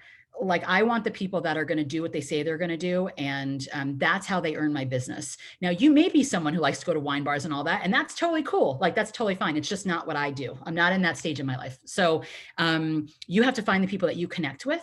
And then I choose 3 of everybody. I always have 3 inspectors. I have 3 lenders. I have 3 escrow people, like I have 3 of all, just so that I can make sure that I have, just a variety of people to meet my clients' needs, depending on what their situation is.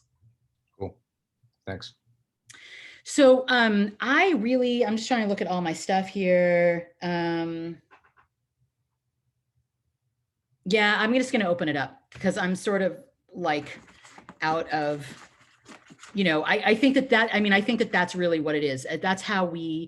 This is how I find my business. This is how I continue to build my business. My greater sort of aspirations is at some point I would like to teach on master faculty, which I'm already doing in the Market Center, but I would like to teach on master faculty for KWRI, which is based in Texas. And I'd like to coach at some point and still have a real estate business. And I'm about to get licensed to sell in Washington because we're buying an investment property up there and I'm too cheap to want to pay my own closing costs. So that's what I am doing. And I'm never, I know it kills my beautiful managing broker to hear this, but like, I'm never someone who's going to have a team. Keller Williams is really big on teams. Teams can be terrific. I think there's a lot of value in them, but I'm just not one of those people. And I think that if it's cool, if you want to be a solo agent, it's cool if you want to be on a team. There's a lot of benefits to kind of being into something that's already sort of built in, but I like to sort of like make my own way and make my own mistakes and be responsible to myself. So if you're someone who's going to continue in on the solo, please connect with me, because it can be, you can still have all of those things and have a life with a heck of a lot of leverage without ever hiring someone else on your team. So what kind of questions do you have? This is the seminar part of it. I got a question for who, like it's, if you wanted to, for social media, for example, if you wanted to hire out to have somebody kind of do that for you, like, do you have any recommendations for? I don't, because I mean, to be totally transparent, I don't think that works very well. I think that what works well on social media is for people to see you. And you can. Oh, I didn't mean that they, like, I would have a video of me, but then having somebody else edit it. I guess that's what I'm thinking, more of like a graphics editor type person. Is that with the title company, or is that? Title can help you with all things marketing. Okay. Yeah, I don't know about video editing and all of that. My social media posts are not very video heavy, although I know that that's like a really big thing. And there's some weird thing called TikTok, which I really don't understand either, because I'm just too old. But the thing is that like, I use Facebook, and I'm very sort of authentically myself. My voice in my posts is very me. For those people that know me, like, it's very much me. I'm sort of a stream of consciousness kind of girl, if you have not already experienced this. So as far as like graphics and stuff, I mean, I don't know. I assume that Title would help you with those kind of things. Title can help you with a lot of things. I don't utilize Title for some of those things because they're just not important to me, but Okay. Title is where I would start. And if not them, then yes, you may have to get someone, but I'm not a huge fan when you're starting out as an agent on paying people to do anything. Right. You have you have to be very careful where you're spending your money. Seriously. You have to be careful where you're spending your money. And because even Gary says that you've got, you've got multi-million-dollar teams out there, but at the end of the day, they're spending so much money that their net is so low, because they're spending so much, mostly on lead generation and marketing. So I like to run a tight ship. I do. And I would suggest when you're a new agent that you do too. Free first, always, as long as and then if it doesn't work, if things don't work, if your legs of lead generation are working, your marketing isn't working, like, of course you want to like give it due time and you want to be consistent and all of that, but don't beat a dead horse. That's a really actually awful euphemism, but you know what I mean? Like, don't keep doing things that don't work. Like, after a while, open houses didn't work for me anymore, as far as like where I felt like it was a good place to spend my time. So then, then you can transition to something else, but don't spend a lot of money as a new agent. You don't need it. Seriously, you just need to get in front of people. You need to get in front of people. Aubrey, could you give out your contact information again? I missed it when it came up there. It went away before I got done writing. Oh, yeah. Hang on. Because I am planning on going solo, and right now I'm actually kind of in a quandary. Maybe you can help me with that. So the friend who brought me on to Keller Williams is all gung ho about getting me to join his team. Well, I'm a very motivated, I've owned my own business for 26 years. I know what it takes to be a self-motivator and all of that. And I'm also a person that if I don't know the answer, I immediately research the hell out of it until I know it. That's just me.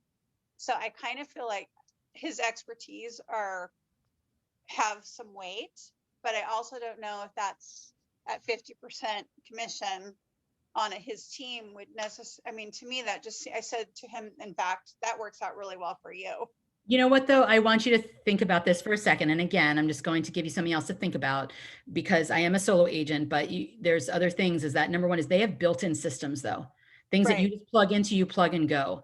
And the truth is like when you're on a team, they're paying for your desk fees as well as a lot of other things. So it's not what you think it is.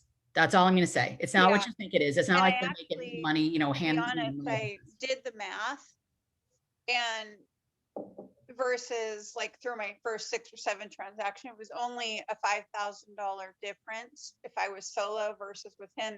That's factoring in paying the lower desk fees and all of that. And to me, that my initial thought was that's a pretty inexpensive way to get some really good advice. Mm-hmm. Well, yeah, I mean, and I think, I have been on a team where I was a lead buyer's agent, and it just wasn't for me. It just wasn't, Right. and that's fine, like it's just sort of, but I will say that like the thing that is great about a team is that they do have like plugged in systems in Right. place. So you don't have to like really start from scratch. But that being said, yes, I mean, solo agents can absolutely, I think what happens with a lot of agents as well when they're new is that they're so busy trying to get in all of the information that they become sort of like frozen in like Yeah. information where they're like just too afraid to do anything until they know it all. But no one's going to know everything. You just got to like jump in. And then if there are questions that you don't know the answers to, just like you said before, then you just got to find people that have those answers because Yeah, we have a whole that's team that's of people. completely where I'm at. And I also find that my learning ability is a lot faster and I retain it. And so for me, I just want to get out there and do it all and learn it. And like, I think it's important that I do, because he has a transaction coordinator. He said that you can use my transaction coordinator. And I'm thinking to myself, I want to do all that for myself, at least to start with, so that I know that I learned the whole process.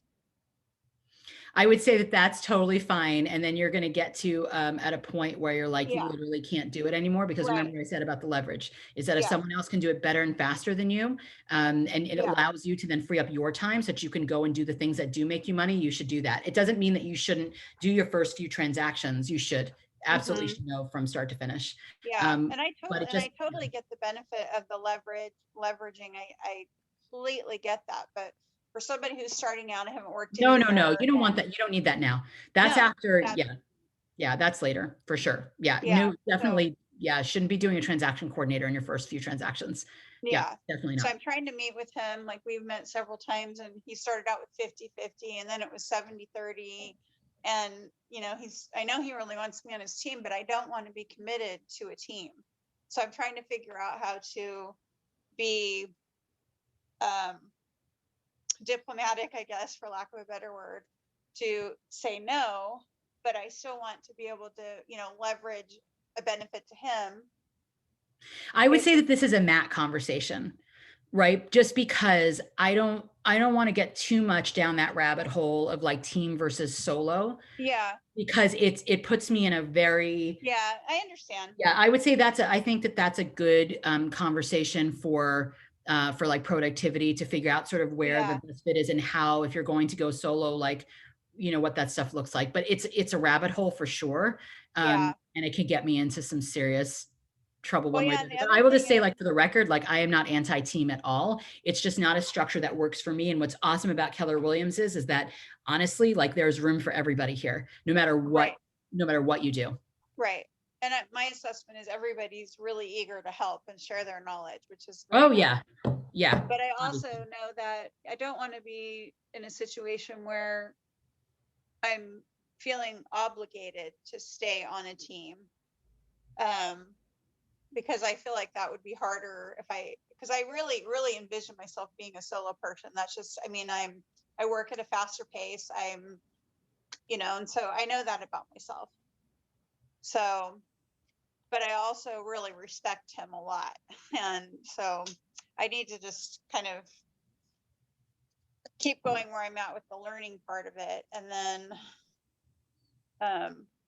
as I go along, I think every day I learn so much more that I'm like, oh, okay, I see that perspective now. And I see this perspective.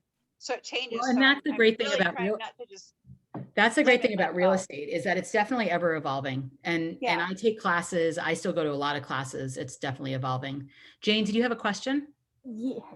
Well, yeah, I was wanted to say that I think it's a personality thing. Somebody just, want to be independent and do what you do, I told Matt from the very start, I'm not somebody who's going to be on a team. It doesn't work for me. However, I do want to ask you that I can see how, you're very successful and very confident in yourself right now. What was it like when you started? Maybe too much, Jane. Maybe too much. No, that's true. That's true. I think that come across, I'm sure everybody sees it. The same, how was it like when you start out? I know you said you run some business before. So were you confident when you come in, or, did you struggle at all? No, the thing is like, I just have an innate natural sense of confidence. I just sort of do. I was in theater for like years and years. So Okay. it just doesn't, I think it translates well there. And again, I think my confidence, to be honest with you, in a lot of ways with real estate comes from the numbers. It comes from the data. So the thing is that they want us to be the source of all things. But the truth is that, you know, we don't have crystal ball about what's going to happen in the future, but I can definitely tell you what has happened in the past and what's happening right now.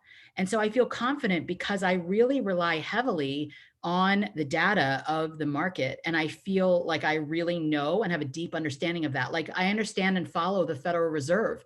I know why things are the way that they are with Fannie Mae and Freddie Mac and lenders. Like I understand that stuff and I know why things are the way that they are. So that confidence, I think, comes through. And that's why people don't ask me how long I've been in real estate. And it doesn't really matter how long I've been in real estate anyway. For me, it matters how much experience that I've kind of developed over the years. You know, but yeah, I think just what you said before about like the personality of being a solo agent, in part, it's the personality, your personality too. And I will tell you that there are lots of real estate agents, by the way, who are like introverts. And that's totally fine because there are some clients that do so much better with like introverted people. They do. You know, you've got people like that are engineers, you know, we got Intel and Nike, you know, crawling up everywhere. I do great with those folks because I'm very like spreadsheet oriented. Some people are really like touchy-feely, hand-holdy, squishy mushy. That my showing assistant, Crystal McKim, is like that. Like she's all about that. And that in her case, it works beautifully for her. But we all attract different clients. My confidence comes from the numbers. It does. Okay. You guys can totally just unmute and talk. You can just. Yeah. Now, what was your background before? I mean, I know you talk about the Federal Reserve stuff. Were you a finance background or accounting background? What?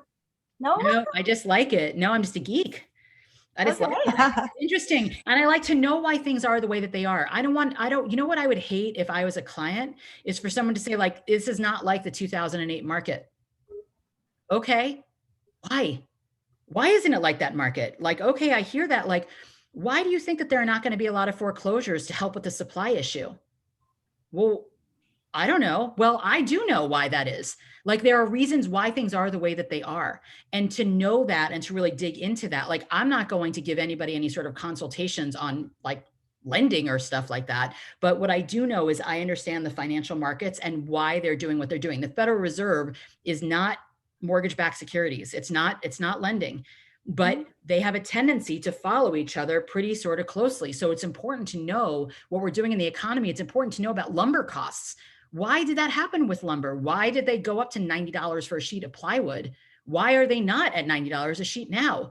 This is the stuff that people care about, because if you're trying to explain to them why it's so important that you need to, like, if you see something that you've got to jump on it, why it is that we're doing appraisal gap coverage, like, and appraisal contingency waivers, like, you need to know why that we're doing those strategies. Why is this market the way that it is?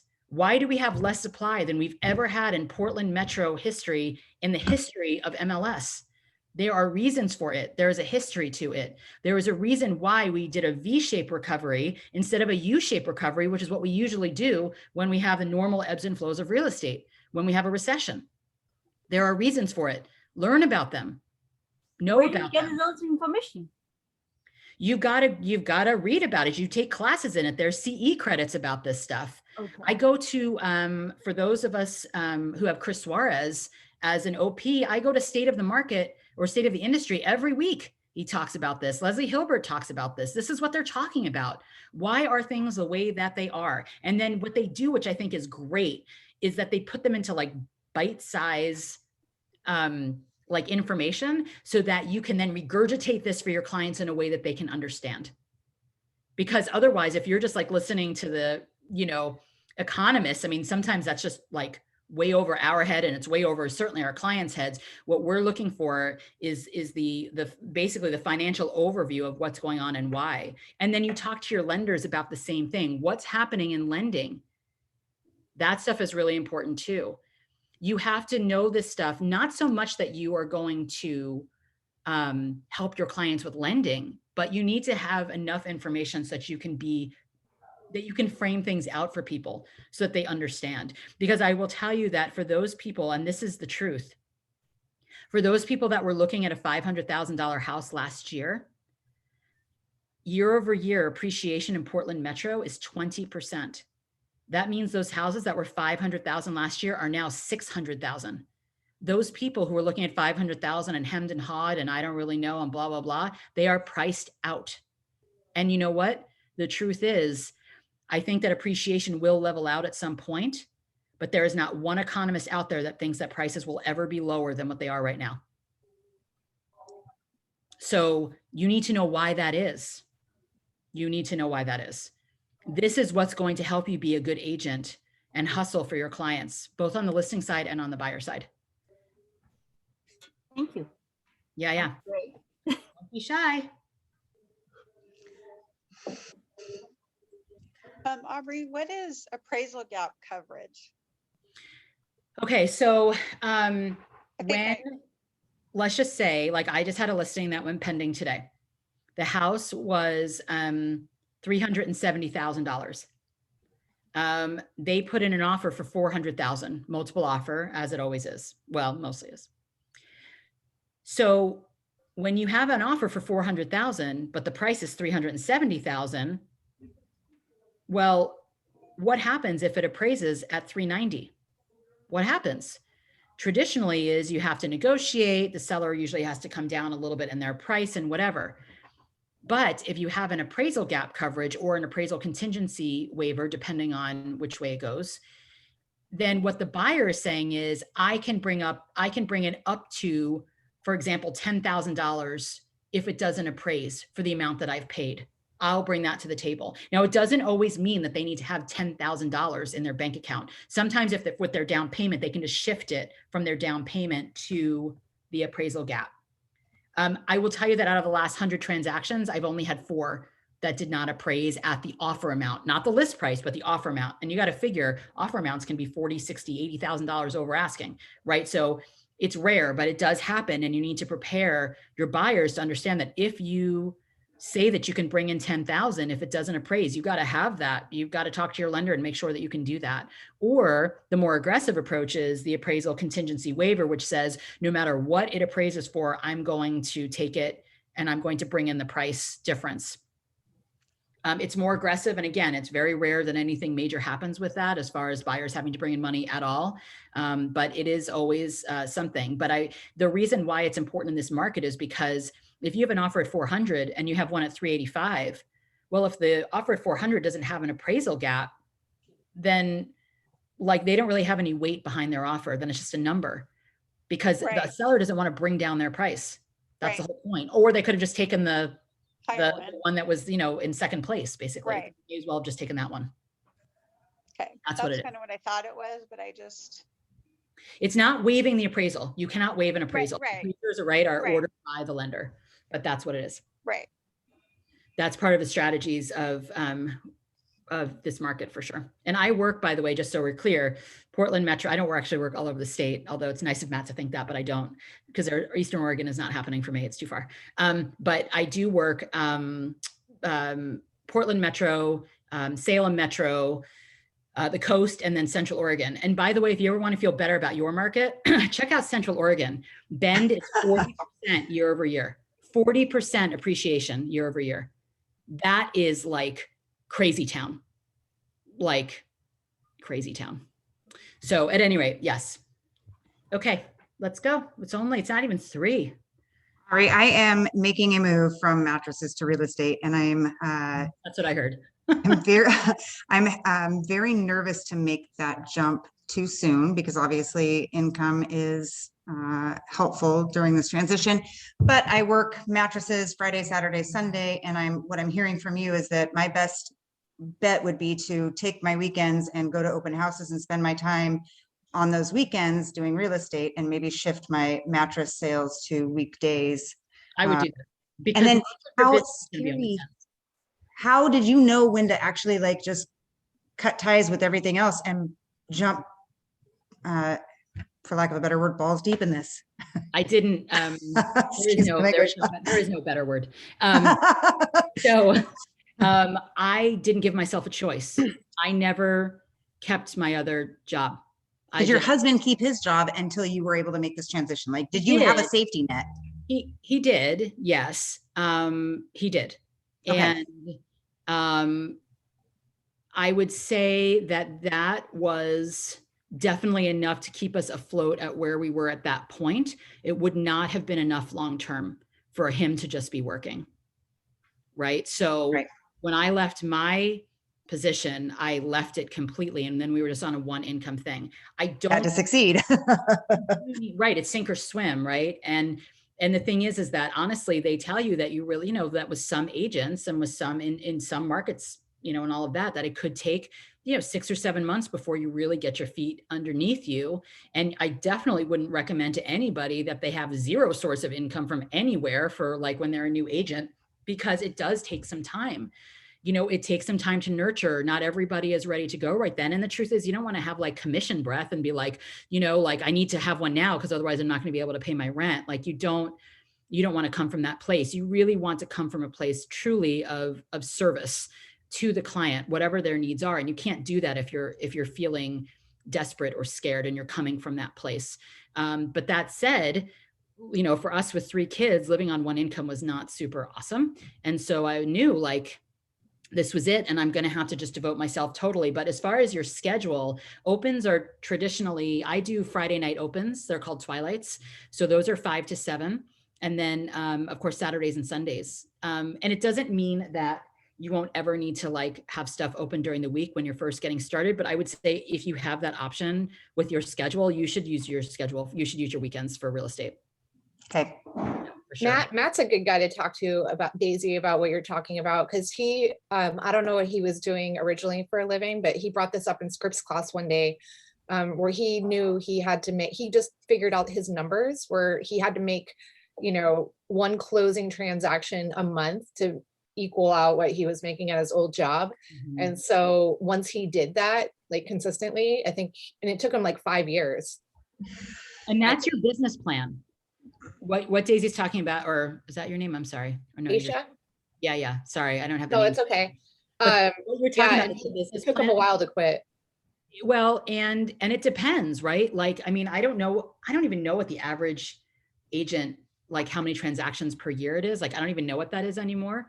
But like, I did 13 and I didn't even know what the hell I was doing. And I'm not even that bright. That was your first year? Really do it. Seriously. 13 your first year? Yeah. Right. And Girl- so the girl I was talking, oh, sorry. The girl I was just talking to today that was working at the title, she was a real estate agent before she got into the title stuff. And she told me she did like 12 her first year. I think average is probably less than that, but I don't even really know. I think it's like 5 or 6. Yeah, or I don't even know. 7. But I went from 13 over at the first brokerage, and then I hit Keller, and that was 45 my second year. And then I went to 59, and then this year will be at least 70, just based on my trajectory right now. So like it's totally doable and possible. I mean, I think I would just, at some point, you're going to have to really jump in, because the fact is real estate is more than a full-time job.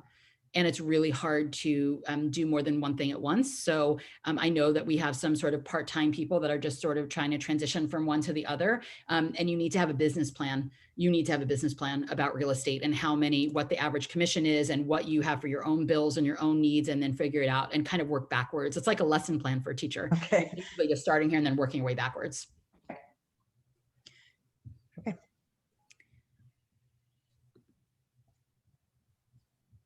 Anybody else have questions about sort of building the business? Anything that they want to know about?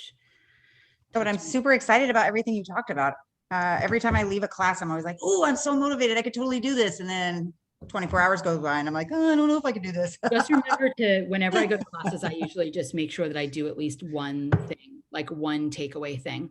I went and did a seminar with Jason Abrams, who I don't even know what his position is over at KW anymore, but he's this really funny, interesting guy from Detroit.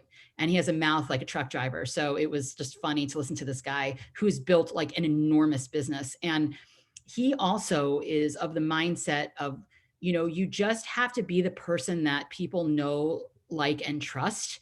And you need to build your network of people with people that like to do things that you like to do. That's your database. That's your database. Finding people that have hobbies that are similar to yours, friends of friends, not necessarily just your friends.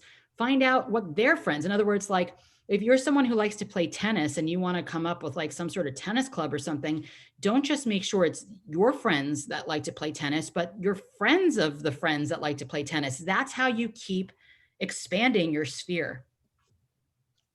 Otherwise, you're always stuck to the people that you know, and that burns out. So you've got to keep getting in front of people by going and getting yourself out there and going to meetups and business things and going to, you know, whatever it is that you guys like to do. And then start talking about real estate, not to promote yourself, but just as like everybody seriously likes to talk about real estate.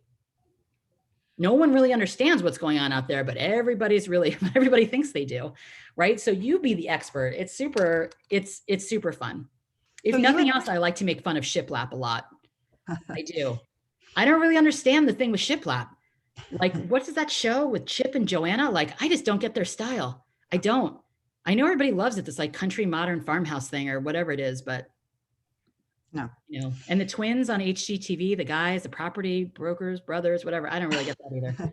Hey, you had mentioned that you put all your contacts into an app or a database. I realize that we have Command at our fingertips. Do you use something else, or is Command your go-to as well? Command. I was an early adopter of it. I put everything in Command. I tag to make sure I know and remember where they came from, who their lender is. I make sure that they're in my newsletter. So I tag them with newsletter, or if they came from Mob or from BNI, or and also then what their smart plan is. In other words, what am I doing with that information? Am I, other than the newsletter, are they going to be on my guest list for party invites? Are they, you know, what kind of email campaign am I going to do with them? And all of that is through Command. So my biggest disadvantage with all of those invoices that I've got is that we don't collect email addresses like a dummy. I have everybody's names and phone numbers, but I have no email addresses to go along with that. And then Emily Bowen was talking about putting it on an Excel spreadsheet, and I'm wondering what the advantage of that would be versus the Command. I'm not sure what that looks like, Emily. Excel is better than nothing, I think, because it helps keep everything organized for sure. It's better than paper and pen or sticky notes or whatever, but it doesn't do anything with that information, right? Like there's nothing automatic about that. There's nothing that reminds you about anything. Like it's just a spreadsheet. It's not a client, it's not a CRM, right? And the thing about Command is that it's a CRM. Okay. So I would make it a habit, just get stuff in Command, just get it in there, and then start tagging so that you know what those categories are. It will make it easier. And I tell you this because once you guys get busy, if you don't have stuff in Command or in that CRM, if you don't get your stuff down as far as your structures and your systems, when you get busy, you will be a hot mess. And the reason that matters is because it will allow you to meet and work with less clients if you're disorganized. Get organized now. Get that stuff, make it a habit now, and then do it all the time. And by the time you get busy, it will be super easy. Do you think that would be a good place to invest my money? Because I'm looking at. You don't pay anything. No. And putting all of that information. I mean, I'm just overwhelmed by the stacks of invoices that I've collected for 14 years of mattresses. I'm like, I don't know how far back to go with that. And well, I don't know. I mean, that might be more of a Matt question. Like scanning people that would scan it in and like put that information in. To find out, like, you know, that's like, if you know those people, then yes. I think it can also spark a conversation by texting them and just be like, you know, hey, this is Aubrey. I think you need to, I don't put people into my CRM that I have not asked to be in the CRM. Okay. Personally, I don't do that. Like, you know, if I'm getting someone's business card or whatever it is that we're doing in this age, because we're talking about whatever it is we're talking about, then yeah, sure, great. But like, I wouldn't just be I don't know that I would take phone numbers from a business, from like a different business. I mean, I don't know. I guess it depends on if you have relationships with these people or not. You know, you could always, I guess, text them and find out, but I think that's a better, I don't do that. So I think that's a better Matt question to see how that could work. Can I just add a little thing there, maybe an idea? You don't have to take it or anything, but because I was kind of, I don't have mattress people or whatever. I think that's awesome that you got that stack. But having a landing page where it's like an email collecting thing, you can build it on MailChimp, which I was going to ask you if you can do that in Command, making landing pages, because I haven't figured that out yet. You do. But if you text those people and you have a landing page, you could be like, hey, I'm new in real estate. I was wondering if you wanted to, join my database. And That's like, right. And that's what I was saying, is that you can text them to ask them. right. That's totally great. And then send them to your landing page. And then what I've used is, or found, because I'm using MailChimp for a landing page right now, is when people punch it into MailChimp, it automatically gets uploaded into my command. So I don't have to do that twice. And it's connected through an app called Zapier, which seems to be the way that it do it. I don't know. Okay, thank you Can for I that. ask That's a helpful. Question about family. Are you done, Daisy? Yeah, thank you. Okay. And everyone's done. Okay. So like if my husband were to go to an open house with me for safety, now what's the rules with family of what they can say and do, since you have a family business? So this is actually sort of a general thing too, is if you're not in real estate and you're, as far as like you're not licensed in real estate, you can't talk about real estate at all. So they can be there to help and to help set up. And if people have questions, then they can refer them back to you. I mean, but if there's anything, they can't give any advice on real estate or talk about real estate. And that's the case with all unlicensed people. So like my kids are there to like assemble things and put things together. And my husband, as I said, he's my director of operations. So he's doing a lot of my marketing stuff and, web stuff and all of that.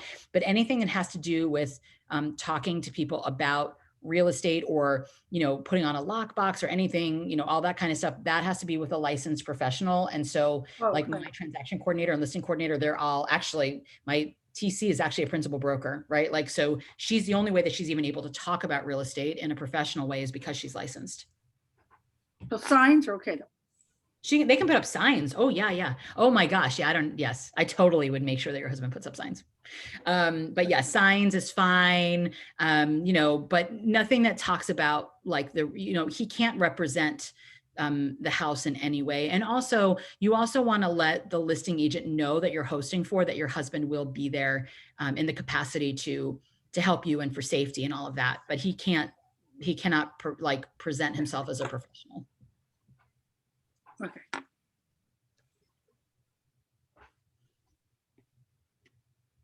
That's a good question though. Aubrey, when you say the TC is a principal broker, but she is not considered part of your team. No, Emily Schatz is she's transaction coordinator for Sunset Corridor. So she works with a lot of different agents within the market center. She presents herself as like that she's part of my team, as in like, so that people understand who she is, but I pay her per transaction. She's not. Okay. Yeah. Now I understand. Thank you. Yeah, she's amazing, but yes. So once you've got it under contract, you turn it over to her. I do, blissfully so. Yes, and Wow. so there's different packages where like blissfully. Yeah. Oh yeah. Because I'm terrible at that stuff.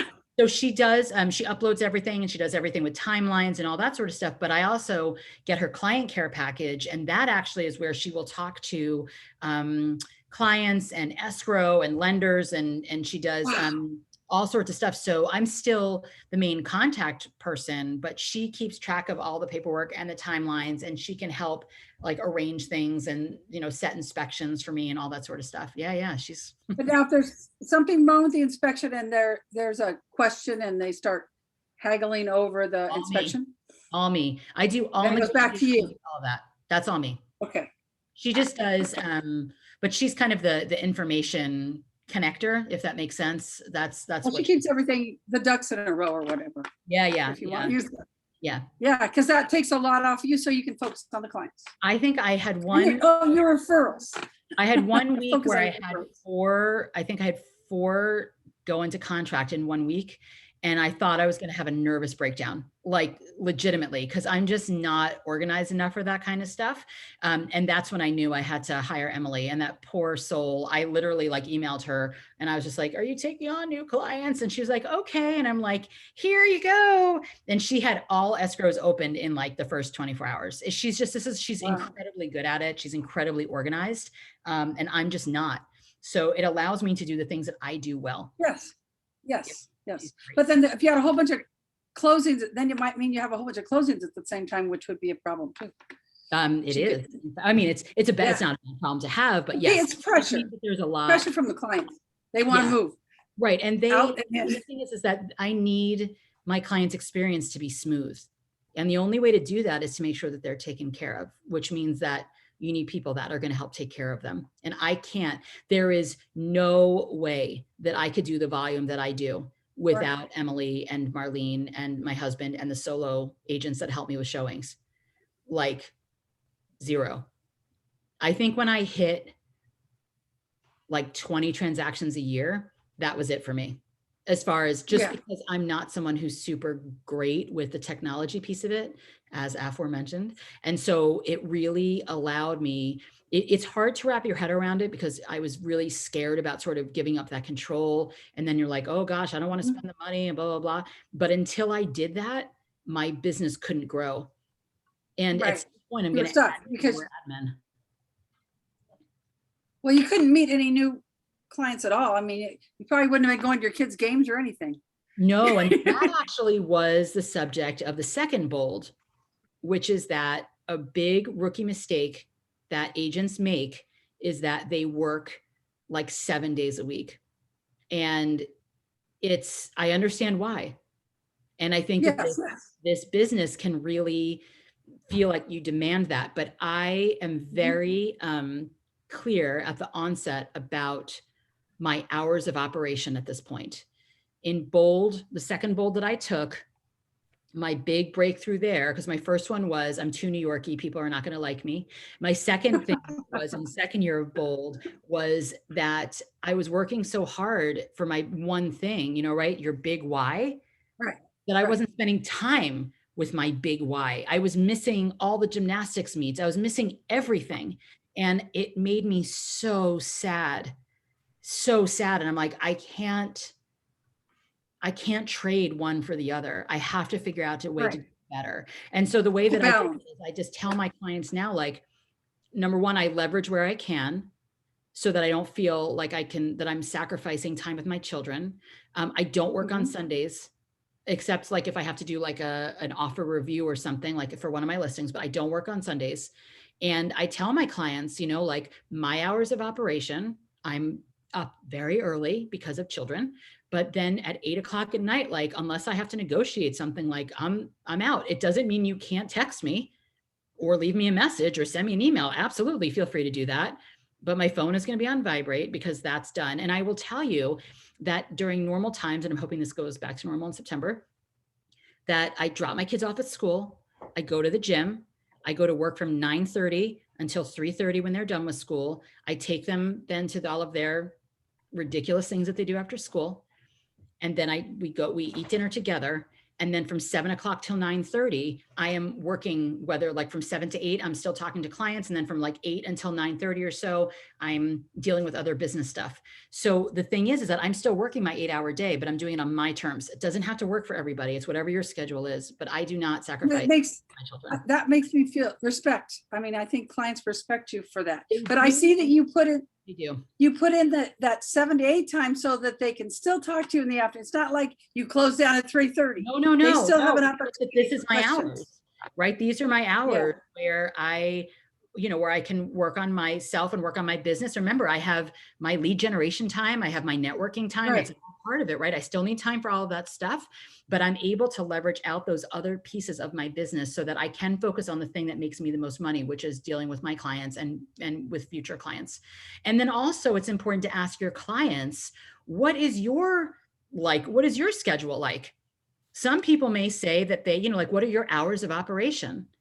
So it's important to set that expectation in the beginning, from the beginning of your career, because I promise you, just like I was saying that, like with new agents, that they just sort of like work themselves to death and then they sort of burn out or they like hate it. Like if you set this expectation in the beginning, just like what we were talking about having systems set up so that you're not overwhelmed when you get super busy, these are the things that are the most important part. I would say those are the top 3 things. You need to have a business plan where you need to know how much money that you need to make and what your spending is.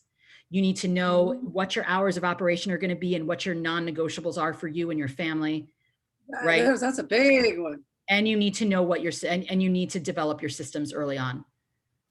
Those are the 3. Seriously, it is the foundation, no matter whether you're in real estate or not, it is the foundation for all good business. It's the foundation of life. It is the foundation Balance of life. life. And I'm not perfect at it. Like I just went on vacation to Washington and like, I'm still like, taking calls and whatever, but I'm better and I'm getting better all the time. And I'm not afraid to lose the business anymore because I've set that expectation with people in the beginning that this is what it looks like. So you come across up front. Yeah. You have to. Yeah. Because if you change the rules, if you get resentful of your clients because they're calling you at 10:30 at night and having that expectation that you're going to answer, it's because you didn't set the rules in the beginning, and you can't fault them halfway through when you're like, why the hell are you calling me at 10:30 at night? Well, it's because you didn't set that expectation in the beginning. That now, not that they can't call you, but that you're not going to answer it. The first time that you answer that call at 10:30, they're going to know it's okay for them to call you at 10:30. And they'll do it over and over. Yep. Mm-hmm. So they can leave you a text and you can return it in the morning. But oh, absolutely. Yeah. You know what? I have people that they just have, different schedules. They can call me, text me, they can email me at 2:00 in the morning if they want. I mean, I'm not answering any of those things, but like I will as I get up, and I get up early. But I find out from them, listen, I'm up at 6:00 in the morning. So like, you tell me, what are your hours of operation? What does that look like for you? Just like when you're asking, what are the best days to look at homes? Like what does your work schedule look like? These are all things that you need to have in the beginning where we're setting the expectations for each other. It creates good communication, which will create a good, easy transaction and relationship. It will. Okay, I have a question. Rather than the anger. Yeah. Okay. Yeah, well, right, because you can't get resentful of your clients abusing your time if you haven't set that expectation. Like that's not fair, right? So just do it in the beginning. I hear you. Any issues? It's a big one, but I hear you. It's a hard lesson to learn, let me tell you. Yes. Was it Emily? Was that you? Yeah, I have a question. So if I was looking into wanting to become a showing assistant versus taking on a ton of clients, would I just reach out to somebody in my market center to find out if, this is the way that worked, is that I think number one is, you show up as far as like open houses and just make sure that you're very involved in your market center. And then you talk to like your operating principal or your managing broker, your MCA, which is your market center administrator, like whomever your leadership team is. And you just say, listen, this is what I'm looking to do. Now, remember that the 2 solo agents that I have still are solo agents. So they are not part of my team, right? Like they get part of the commission, but they still have their own business, and that's totally fine. When they present to my clients, they present as if they're part of my team, like they're an extension of me, more in that way. And we go through together what my expectations are and what the communication has to be between me and the showing assistant to make sure that we're all on the same page and all that. And there can be some hiccups because, it takes some time to like figure out how that's going to work. But I've had one that's been with me for 2 years and the other one for a year, and they're still perfectly, I'm perfectly fine with them having their own business aside from mine. And then if it comes to the point where their business becomes too much, like where they grow their business so much that they can't do and focus on my clients as much, then I will just I'll have somebody else do it, right? Like It's, Mhm. it's fine. It's great actually, because there's really no strings. It's just it's mutually beneficial. And it helps both build both of our businesses. And for them, I think their knowledge base. So you just have to let Yeah. them know at your market center that that's something you're interested in doing. Okay. Thank you. And focus on the solo agents, right? Because the teams already have showing assistants. It's the solo agents that are like, if they're overwhelmed, Okay. with a lot of business, those who we focus on. Perfect. Thank you. Yeah.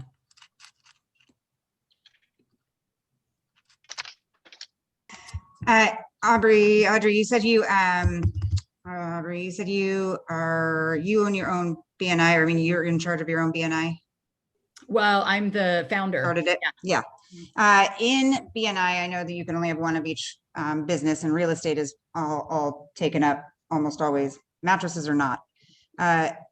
Would you recommend, or how would you go about? Can't. I know you're going. You can't Yeah, do- you can't say it. Stay in your Can't lane. even mention it. Okay. Nope. Yeah, you gotta That stay was in my your lane. Yeah. It doesn't mean though, and this is what I'll say too, you know, we started off before we did the BNI as just a group of professionals getting together and, you know, referring and getting to know each other and all of that. The reason we became a BNI is because in the end, BNI is very structured, and you have to pay to get, you know, you have to pay a membership due.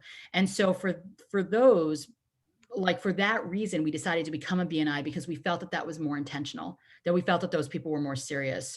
But you definitely cannot go out of your lane in a BNI. It doesn't mean you can't do that with another sort of more chill sort of networking sort of thing, but not in BNI. Okay. Thank you. Yeah. Let's see. Is there anybody that hasn't said anything yet? Alicia? Me, because I'm at work, but I just happened to be here at the same time you said that. That's hilarious. Really good information, by the way. Learning a ton. Yeah, good. And I think you're in my market center, yeah? I am, yep. Sweet. Welcome. Are you solo or are you on a team? I am solo, and I love the statistics and data. And I did my first open houses this weekend, and I presented some data, and people loved it. They do love it because they're not really getting that from other places, and they're overwhelmed by it. They read CNN and MSN and they, whatever it is, and they listen to their cousins, brothers, uncles, doctors, whatever, who don't know what the heck they're talking about. And people are overwhelmed. They're like, is it a good time to buy? I don't even know. And what I say is like, if you have the means to do it, I would jump into it seriously, because the fact is that there is no better appreciation right now on investment than real estate. And the fact is the prices are not going to be lower than they are right now. No, exactly. Yeah, that was one of the really good points. I showed a couple people, like the property that I was showing this weekend was listed at 450, and it's a 7-year-old property, and it first sold for 280 7 years ago. And I was talking with one of the neighbors, and she was phenomenally excited. She's like, I can't believe how much I've made just on the investment in real estate. And I just showed so many people this data, and they loved it. And one person was worried about the comps because like there was a very similar townhouse. It was 430, but it didn't have the green space. And I broke down the basic mortgage difference is like $5K a month is just $25 more a month on average. So, you know, it's really only $100 more a month. And he's like, oh, wow, really? Yeah. So I was like, wow. Yeah. I think that people get really caught up in the numbers a lot on that end of it, but you have to break it down or have their lender break it down and let them know what that difference really is. But I mean, the thing is that, as I said, I think appreciation is going to flatten out at some point.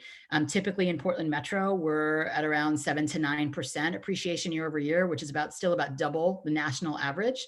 But again, I feel better about everything because we're still the least expensive metro market on the West Coast, because we got Seattle, we got, God forbid, the Bay Area and LA and San Diego and Bend. I mean, you know, these places are all a lot more expensive and higher appreciation than we do. And what's going on here is going on everywhere.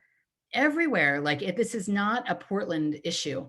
And in fact, just for like kicks and giggles, you know, in 2008, when they went through all of the recession, Portland's housing market stayed pretty steady actually, because we've got tech and we've got healthcare and we've got things that really sort of help keep things pretty recession proof even here. It doesn't mean in COVID that people didn't lose their jobs. They absolutely did.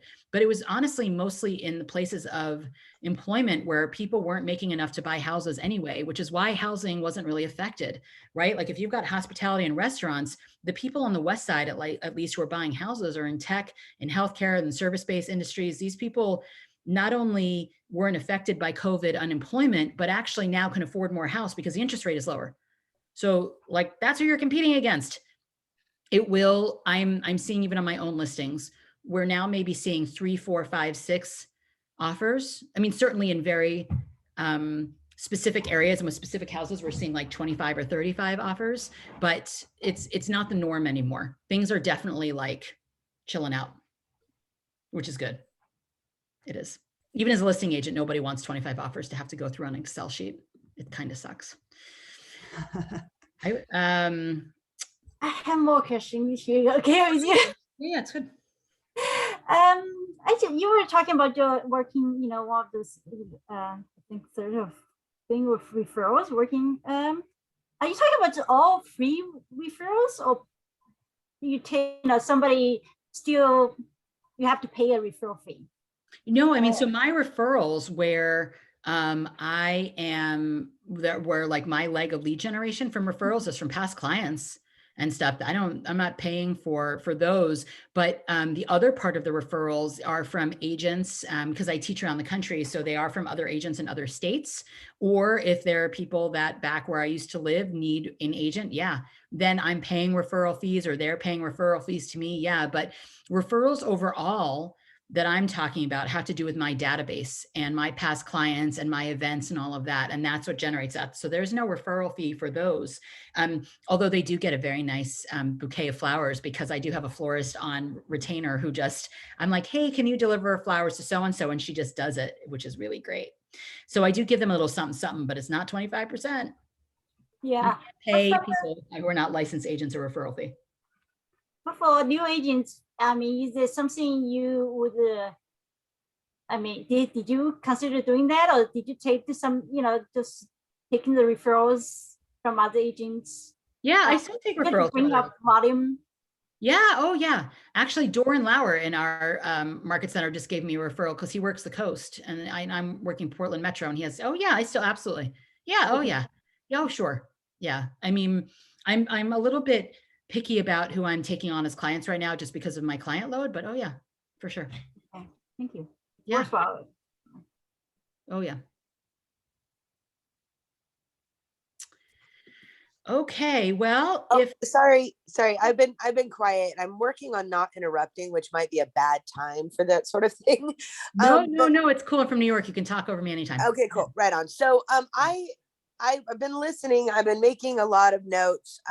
Right now I'm kind of struggling with the tech stuff, but I'm going into the office tomorrow and I'm just going to hang around and ask people questions till I get it figured out.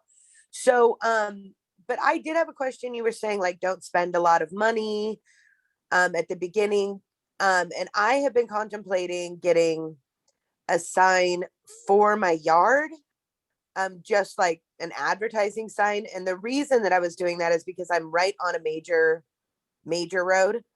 And we recently bought a house. We bought this house a year ago and we have really fixed it up. And there are people who walk by the house all day, every day.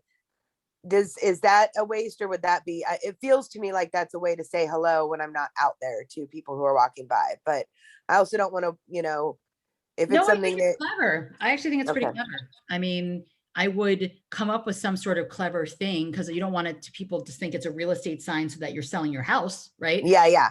I mean, you can totally do something clever, and you know, you may even want to have something where you invite the community in for if you've done something cool with the house that, you know, where you've done some renovations to it that, you know, they used to have like those garden tours and whatnot, like South. Yeah, you know, I'm in a small town and I'm not going to lie to you. I've already like randomly shown 10 people my house because they've been like, we've been watching what you've been doing. Can we come look? So I'm already doing that, which is kind of fun. I think is a brilliant idea. And what I would challenge you to do is don't make it random, make it intentional. Got it. Absolutely. But yeah, it's a great idea. Honestly, okay. It's great. It's great. Yes. And just don't be a secret agent about it. Right. But I mean, Yeah. And so I guess my other question is this tech thing, because you're like, you're not that great at it either. And like, and it's just the silliest things I struggle with, and I'm trying to not let them be like, thoughts that stop me from getting what I want. And I'm just like, I know that it's important that I get business cards.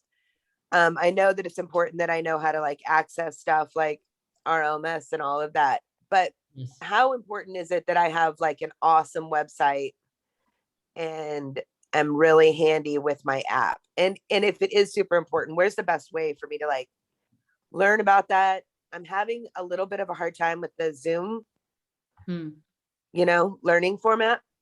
So something in person would be cool.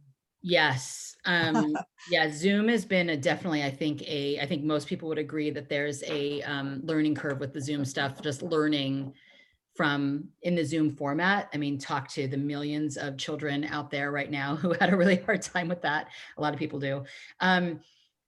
MLS, yes, you do need to learn that. You do. That's you're gonna use it all the time. And so you need to harness that. I would also really look at a website, which MLS usually talks about because they have a partnership with, that's RPR, which is Realtors Property Resource. The email or the website is NARPR.com because it's run by the NAR, National Association of Realtors. And that's not like technology you have to understand. You just need to go to that website and look at the, you need to really look at like the reports and all the cool stuff that's on there. Those MLS classes are really important, really. It'll like change your life. I mean, like a website, I have to be honest, like I've been in the business now for 4 years and I have always had a website, and you can actually do a really like simple standard one via Command and KW, but we're just now starting to actually really develop my website. What I would say is in the meantime is you should make sure that you have a Facebook business page presence that is solid. And that's where I would refer people to for the time being. Got it. Facebook business page. I can do Facebook. All right. And I even know that I even get the TikTok, and I'm like, I'm older than you, I'm sure. So I don't get it. Like, and then there's this other, that's not TikTok. One where like that you're there for like 10 seconds and then it goes away. I'm like, this doesn't make any sense to me whatsoever. Like whatever. Yeah. That's TikTok. I think now they've got minute videos and 3-minute videos, but yeah, that's it. What about Snapchat? No, Snapchat. No, Snapchat. Yeah. That's what it is. Oh Snapchat. yeah, Snapchat. I don't get that one. This is all too confusing to me. Facebook is easy. Apparently my children tell me that Facebook is for old people, but like, whatever, it's cool. So I would do a Facebook business page, and you definitely want a business page that is separate from your personal page for sure. Okay. And so I would say you can do that in the interim where you don't have to worry about a website. And then you can make a domain name point to your Facebook page too. So if you, Nicole, if you have a domain name in mind of what you want to call your website and you put that on your business cards, you can have it point to your Facebook page. So when people type it in, it just goes to your Facebook. Oh, that's great. Yes. Okay. Yeah. That's good. Yeah. It just goes right into that, which my husband taught me that. But, and then there was another question you had. It was not about it wasn't about the website. What was it? You said business cards. And just basically like, I wanted to know like, if I'm putting my energy into learning tech stuff, what is the most important tech stuff for me to learn, and where's the best place for me to learn that? Command and MLS. Because I'm getting Command. I'm making friends with those are Command. Those are the two things. MLS will be your best friend. And also I will tell you that there is a program that I love, and I think that it doesn't have to be one of your first investments, but it should be there at some point, is you need a really good CMA report generator. Now I will tell you that MLS has a good comparative market analysis report, but it's pretty clunky, which doesn't interest me. RPR, which is that Realtors Property Resource I was telling you about, that website they have a really good CMA report generator. The CMA stuff is important for your listings. Overall, it's important for your buyers too, although right now the market's so crazy that I don't even know that a market analysis even really matters right now, to be honest, but definitely for your listings, it does. But the one that I'm using right now that I just think is just super slick looking and really professional and super easy to use is called Cloud CMA. And that is something that down the road, I think it's like $40 a month or something. And it's you can do buyer's tours on it.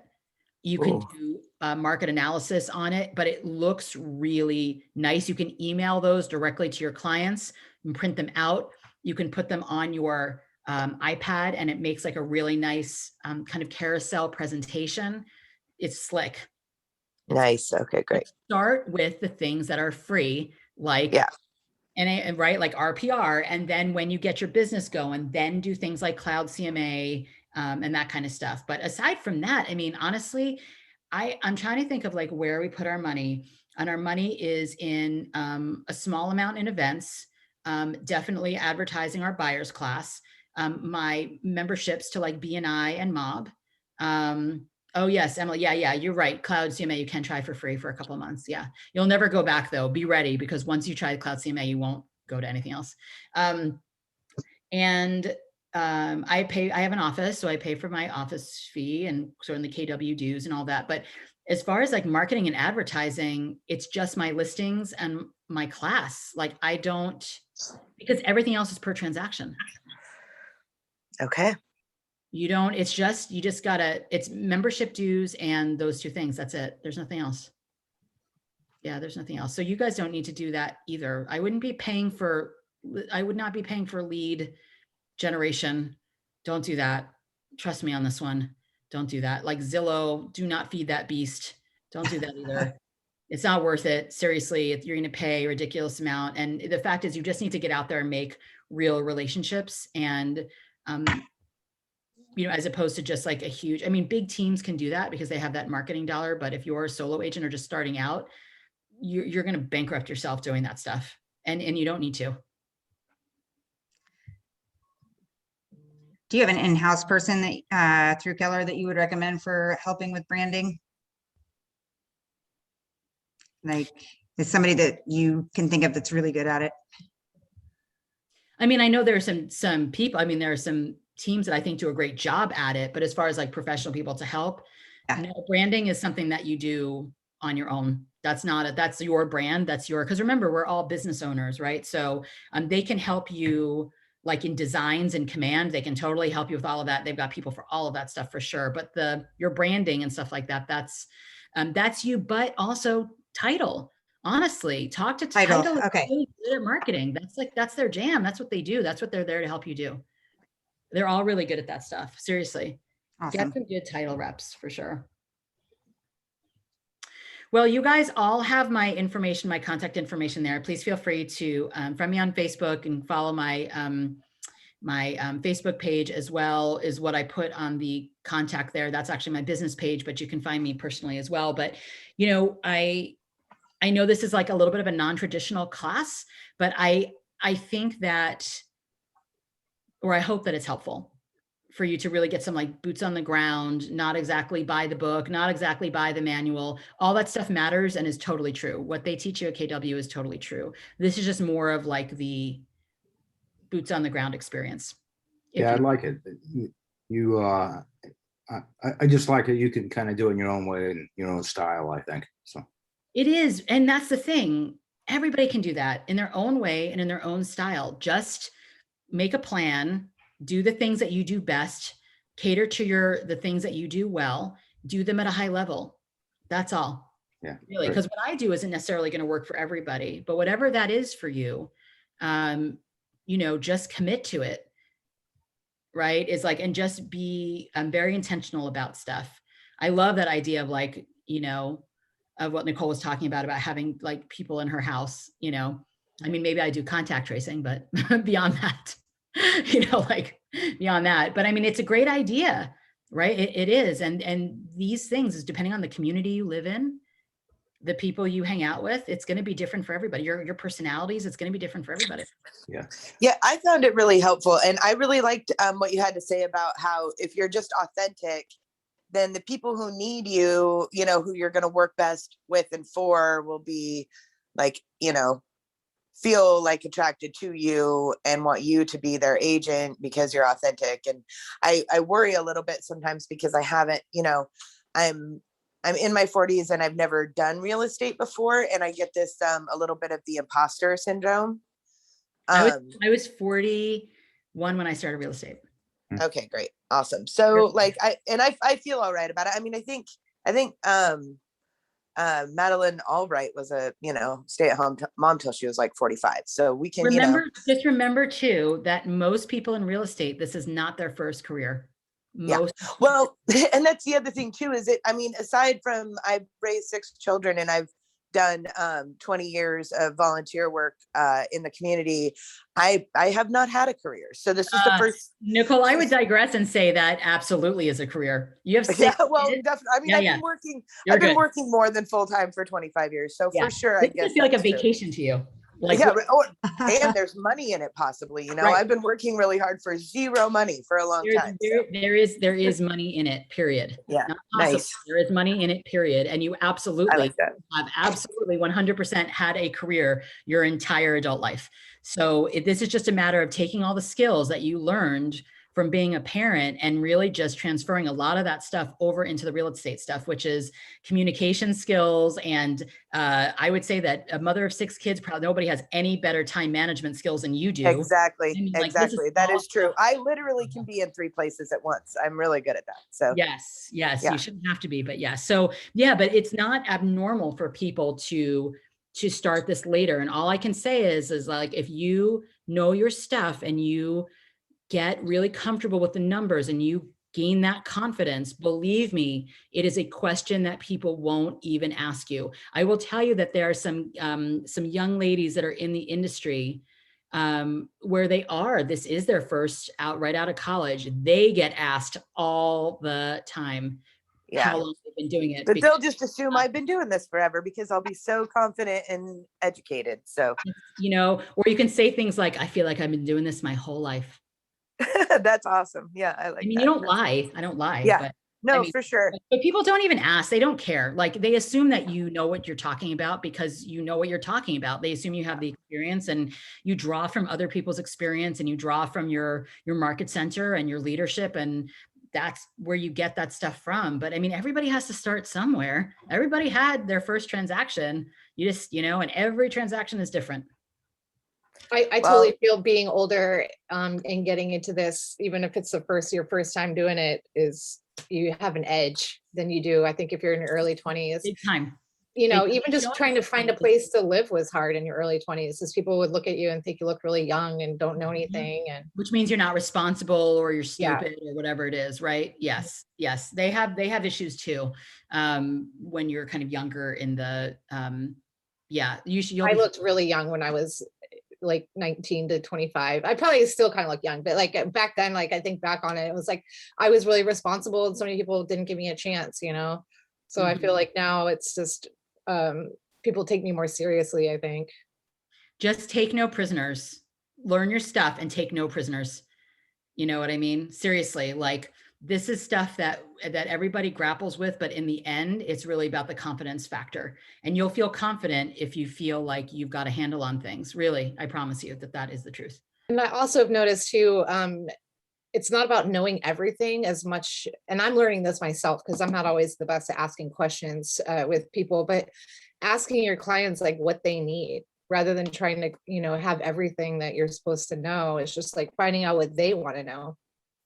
Well, and honestly, most of the time you're going to have the answers that they need. I don't have all the answers either. Sometimes, we learn in every transaction. Every transaction is weird and different and has its own little things. But yes, I think in real estate too, it's much more about listening than talking, because you'll find out everything you need to know if you ask the question and then shut up. I always forget that these are recorded and I'm like, oh gosh. Okay. Hi, Mara. Well, I literally wrote down, ask the question, and then shut up. So it was good advice. Just remember what I said. There's going to be a feedback form that Matt and Mara are going to tell you to fill out. And all I can tell you is that question that says, did she follow all of the stuff that she was supposed to follow? Like, I'm going to tell you right now, like, you give me whatever you want to give me, but the answer will always be, I am not doing that. If that is not that class, that probably will be your next class. You guys, I appreciated the format of this. It's actually been, I've retained more information during this time than any of the other ones so far, to be honest with you. It just worked way better for my understanding. It just, things went together much better. I feel like I am way more informed and like have better plans and all that. So Good. thanks for that. Try to institute one thing, just one thing, and it doesn't have to be my thing, but maybe something that sparked a thought in you, and commit to that one thing. And just start there, right? Like, because all the other things will come. It will, one thing at a time. It'll come. All right, y'all, it's 3:42. You have my contact information if you like it. Thanks so much for sharing your afternoon. with Sabri. me. Meet you. Thank you. Thank you. Take care. Have a good one. Thank you so much Thanks. for sharing your experience. I'll see you around the Market Center. All right. Thanks for a great class. Thank you. Thanks for all for coming.